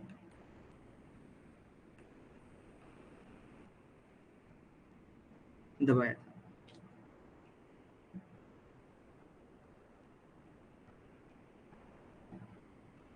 विद्रोह को दबाने के बाद यूसुफजई जातियों पर यहाँ पर जो सूबेदार था, यहाँ पर जो सूबेदार और नियुक्त किया गया था, जसवंत सिंह को किया गया था। जसवंत सिंह को किया गया था और यहीं पर इसकी मृत्यु हो गई थी। ठीक है। यूसुफजई जो जाति थी, इनका नेतृत्व कौन कर रहे थे? इनके नेता थे भागू नेता। कौन है? भागू इनके नेता, इनका नेतृत्व कर रहे थे। हार जाते हैं। ये क्या थे? ये रोशनी संप्रदाय से धार्मिक था। रोशनी नामक धार्मिक संप्रदाय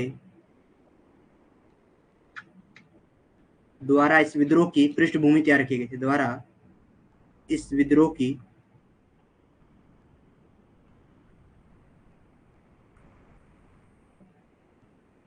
पृष्ठभूमि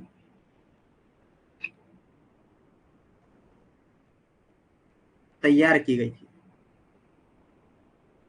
क्लियर है?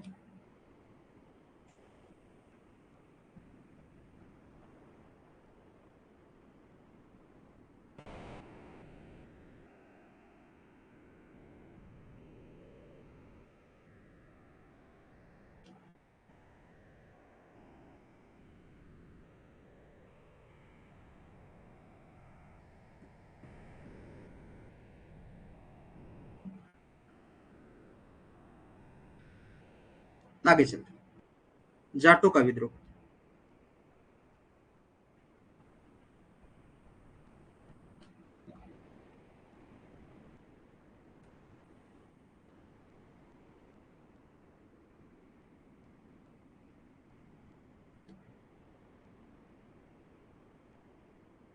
आगरा एवं दिल्ली के आसपास के क्षेत्र में हुआ था। आगरा एवं दिल्ली के आसपास के क्षेत्र में हुआ था।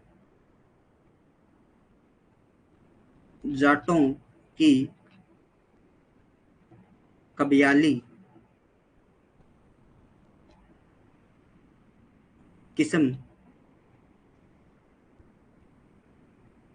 छत्रप क्या कहलाती थी? छाप कहलाती थी।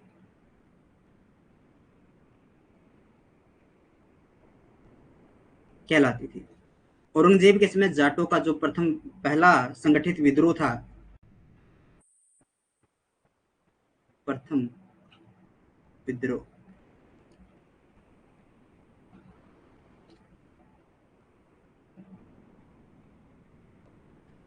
मथुरा के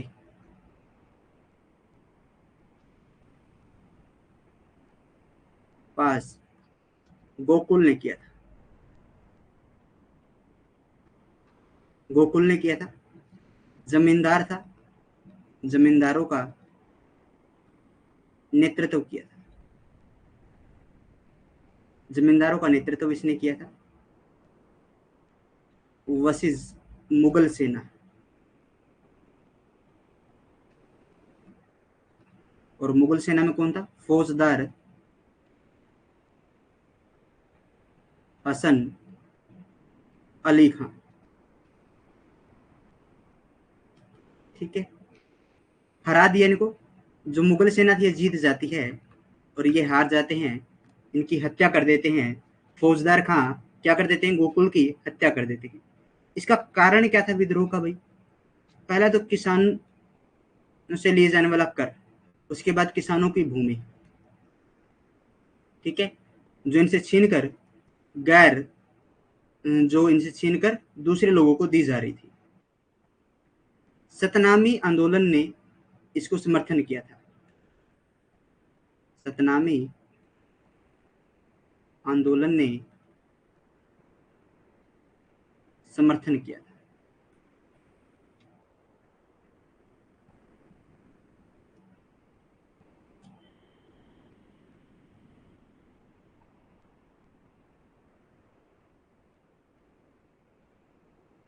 ठीक है, सतनामी आंदोलन ने क्या किया था? इनका समर्थन किया था। आगे देखिए, 1685 में अब कौन नेतृत्व करेंगे? राजा राम। राजा राम ने नेतृत्व किया था जाटों के विद्रोह का। यह विद्रोह ये पिछले विद्रोह से तीव्र था। पहले विद्रोह से तेज था। राजा राम ने क्या किया? राजा राम ने सिकंदरा के से अकबर के मकबरे को लूट लिया। वह अकबर को, जो अकबर के अस्थि अवशेष थे, जो हड्डियां थी, उन्हें निकाल कर जला दिया था।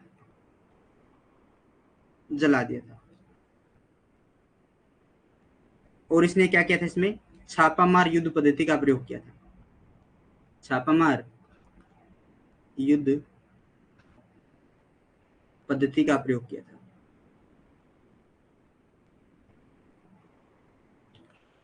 प्रयोग किया था। 1688 में इसकी मृत्यु के बाद औरंगजेब के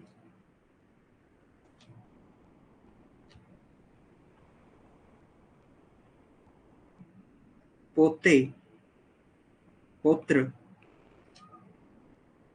बीदर बख्श ने प्लस आमेर के राजा विशन सिंह ने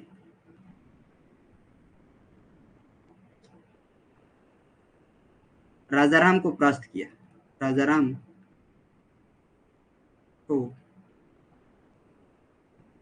हरा दिया और उसकी मृत्यु हो जाती है। और मृत्यु के बाद कौन नेतृत्व करता है? इसका वंशज चूड़ामन इस विद्रोह का नेतृत्व करता है। क्लियर है? इस विद्रोह का नेतृत्व फिर दोबारा कौन करता है? चूड़ामन इस विद्रोह का नेतृत्व करता है।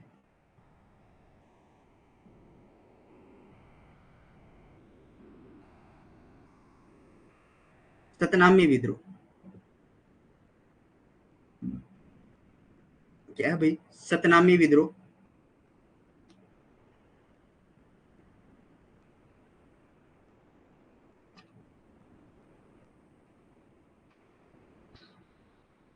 सतनामी संप्रदाय जो था 1543 में इसकी स्थापना हुई थी। संस्थापक कौन थे? वीरभान। इसे क्या बोला जाता है?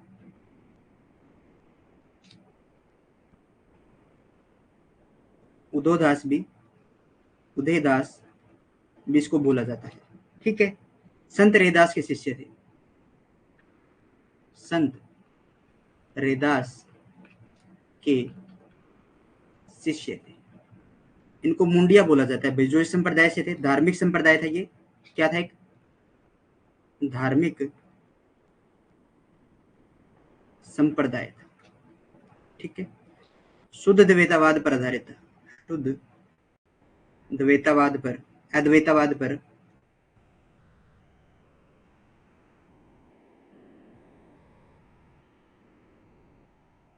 आधारित। शरीर के सभी बाल मूंड लेते थे, काट लेते थे। काटने के कारण इनको क्या कहते हैं? इनको मुंडिया बोला जाता है। क्या बोला जाता है इनको? मुंडिया इनको बोला जाता है। ये विद्रोह नारनौल महेंद्रगढ़ हरियाणा के अंदर हुआ था। नारनौल महेंद्रगढ़ हरियाणा में हुआ था। ठीक है। किसान, दस्तकार,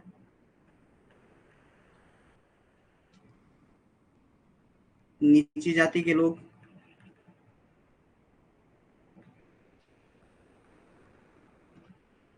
इसके सदस्य थे, सदस्य थे। इस विद्रोह को दबाने के लिए औरंगजेब ने अपने हाथों से इबादत लिखकर सेना के झंडों पर लगाई थी।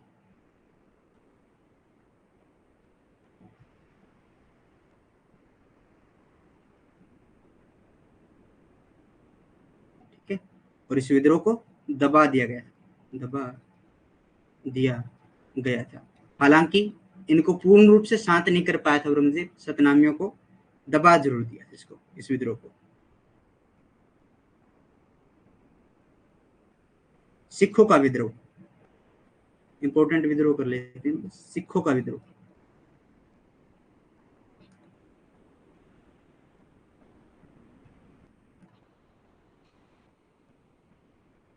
औरंगजेब किसमें,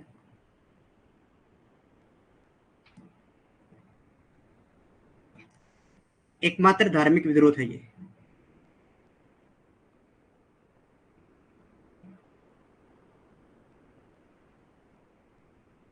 एकमात्र सिख धार्मिक विद्रोह है ये। ठीक है। कहीं धार्मिक तो वो सतनामी जो विद्रोह हुआ है वो भी धार्मिक ही था, लेकिन सिखों के अंदर जो था ये एकमात्र सिखों का धार्मिक विद्रोह था। गुरु तेग बहादुर थे।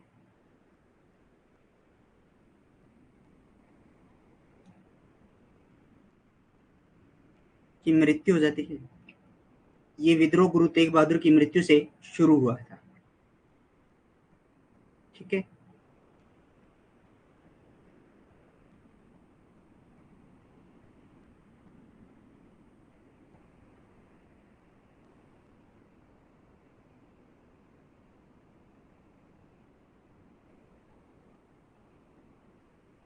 गुरु गोविंद सिंह ने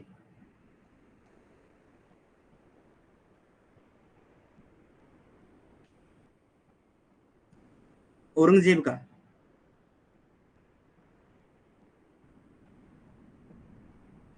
विद्रोह किया, और विद्रोह करते हुए जो मुख्यालय है वो मुख्यालय किसे बनाया, मुख्यालय बनाया मुखावल एवं आनंदपुर को।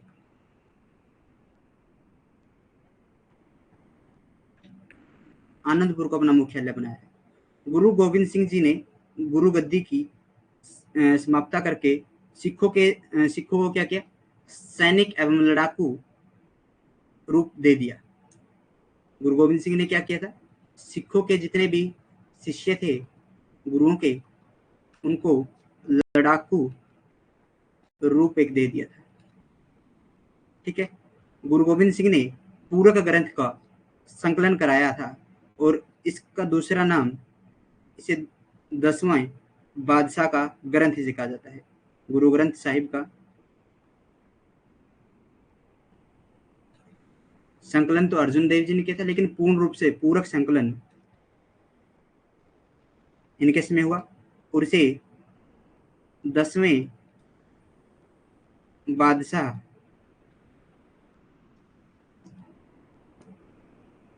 का ग्रंथ नाम दिया।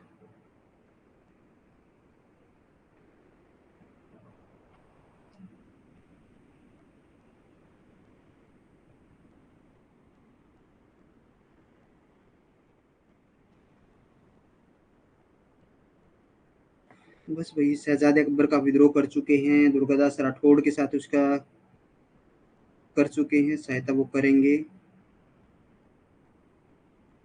ठीक है। तो बस फिर क्या रहता है, अब रहता है इसका डेथ सर्टिफिकेट निकालना। जो इसकी मृत्यु हुई थी वो अक्टूबर के अंदर हुई थी 1707 में।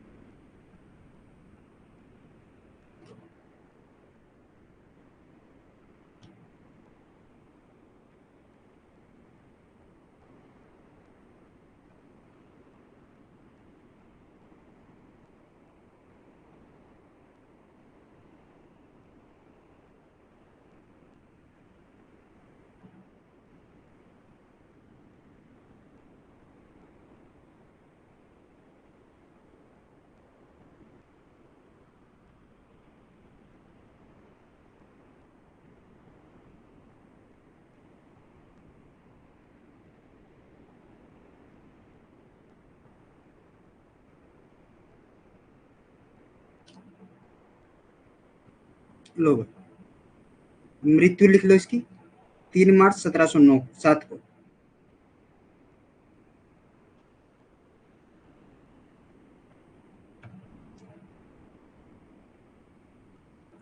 वो अक्टूबर 1707 में गुरु गोविंद जो थे उनकी मृत्यु हो गई। ठीक है, 3 मार्च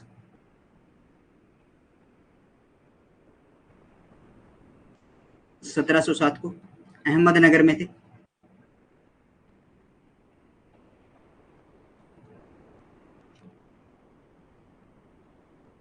मृत्यु हुई, 90 वर्ष की आयु थी।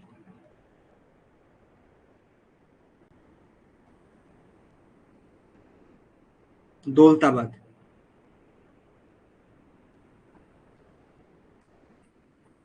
इसी को खुलताबाद भी बोला जाता है, खुलताबाद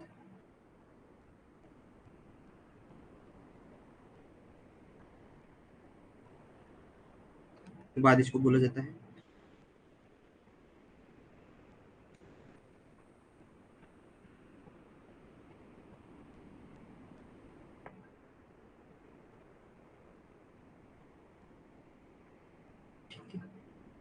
और इसे लाल पत्थरों की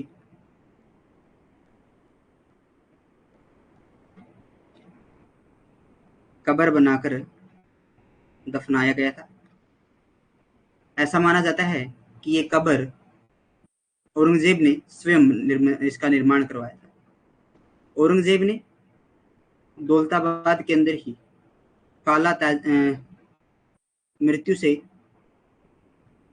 इसने क्या करवाया था, जो अपनी पत्नी थी रबिया बीबी, इसके लिए काला ताज। ठीक है, ये ताजमहल काले पत्थरों से बनाया गया था, काला ताज इसे कहा जाता है। काला ताज का निर्माण करवाया था, हालांकि अधूरा था, इसे अधूरा ताज भी कहा जाता है, अधूरा ताज इसे कहा जाता है। रबिया बीबी का मकबरा यही है, रबिया बीबी का मकबरा यही। ठीक है, और अपने मृत्यु पर इसने जो 12 आदेश जारी किए थे और कहा था कि अपने मृत्यु के बाद अपने पुत्रों को कहा था कि जो भी आपका जो साम्राज्य है उसको आपस में संभाल के रखना, विभाजन कर लेना, 3 प्रशासनिक भागों में इसको बांट लेना।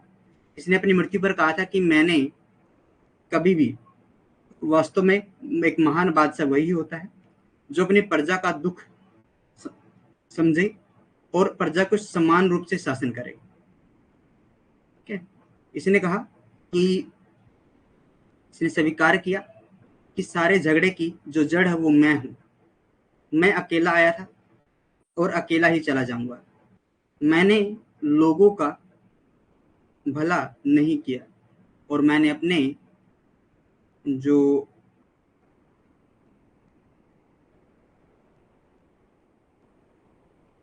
मैंने लोगों का भला नहीं किया और जो मैंने जो अपना बोझ था राजा बनने का, जो बोझ प्रजा का भला न करके जो बोझ मेरे सिर पर था, वो बोझ मैं लेकर जा रहा हूं।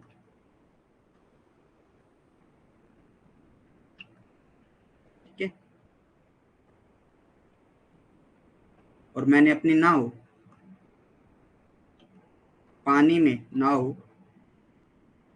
पानी के बीच या पानी में छोड़ कर जा रहा।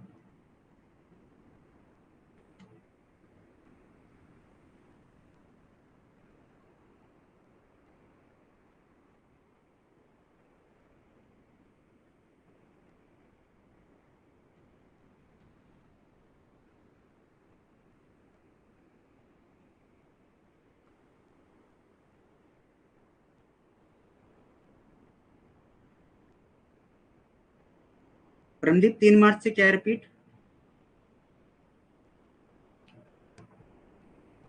आप मुझे एक बार कमेंट करके बताइए, चीजें समझ में आई आपको?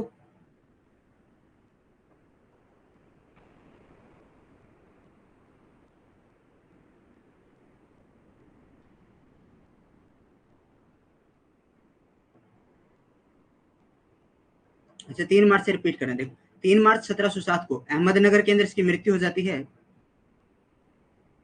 ठीक है, 90 वर्ष की आयु थी। दौलताबाद खुलताबाद में से दफनाया गया था। लाल पत्थरों से इसकी कब्र बनाई गई थी। माना जाता है कि इसने जो ये कब्र है स्वयं ही निर्माण इसका करवाया था जीवित रहते हुए। रबिया बीबी का मकबरा इसने दक्षिण भारत के अंदर ही बनवाया था। और दक्षिण भारत में काला ताज कहा जाता है इसको। दक्षिण भारत का ताजमहल इसे कहा जाता है। क्या कहा जाता है? जो ये है इसे दक्षिण भारत का ताज इसे कहा जाता है। अधूरा ताज इसे कहा जाता है। रबिया बीबी का मकबरा यही है। ठीक है, इसने कहा था कि एक राजा जो होता है वो हमेशा अपनी प्रजा के ऊपर समान रूप से शासन करता है, लेकिन मैंने ऐसा नहीं किया। इसने स्वीकार किया था कि मैंने सारे जो झगड़ा था उसकी सारी जड़ मैं था। मैंने प्रजा के बारे में कभी भी नहीं सोचा। और जो ये बोझ था मैं अपने सिर पर लेकर जा रहा हूँ। मेरी नाव भंवर के अंदर है, मेरी नाव पानी के अंदर फंसी पड़ी है। ऐसी बातें इसने अपनी मृत्यु पर कही थी। तो आई होप कि आपको ये चीजें अच्छी लगी होगी, क्लास अच्छी लगी होगी। और फिर कल मिलेंगे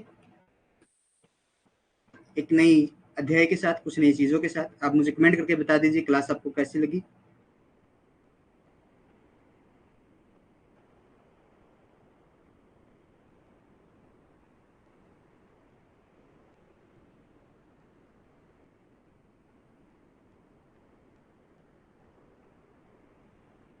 देखो, अगर आप नहीं लिखते ना तो ये चीजें कल पर चली जाती। आपने आज लिख लिया इसको तो आज ये कंप्लीट भी हो गया।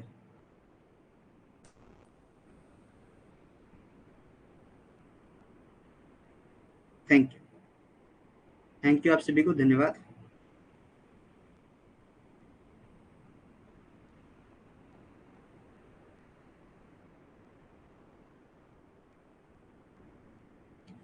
चलो, तो इसी के साथ इस क्लास को हम सर नोट्स सेंड कर देना आप भी। अच्छा, कौन से नोट्स? मेरे जो हैंड रिटन नोट्स है, देखो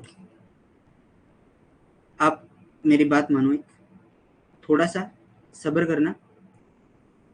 इसके जो नोट्स हैं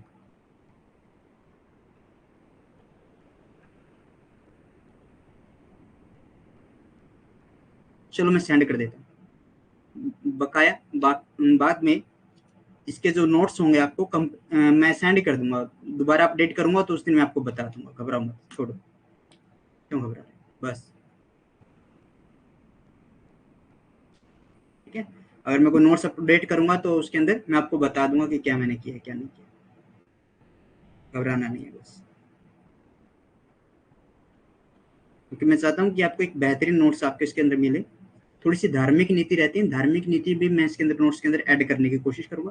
तो मैं आपको ऐड करके दे दूंगा, तो आप वहां से उसको पढ़ लेना। ज्यादा दिमाग के ऊपर बर्डन लेने की जरूरत नहीं है। धार्मिक नीति क्या है? धार्मिक नीति के अंदर जजिया कर मैंने आपको करवा दिया। सुलह कुल जो ये थी, इसने सिखों के साथ जो इसका वो रहा था, संघर्ष रहे थे, वो हमने कर लिए। मेवाड़ के ऊपर इसने जजिया करने लगाया था। ये बात आपको ध्यान में रखनी है, ठीक है? ये बात आपको ध्यान में रखनी चाहिए, सबसे इंपॉर्टेंट रही रहता है इसका। थैंक यू रेनू बहन। तो चलो भाई, इस क्लास को यहीं पर समाप्त कर देते हैं। सुबह मिलेंगे एक नए अध्याय के साथ, कुछ नए तथ्यों के साथ। तब तक के लिए जय हिंद, जय भारत।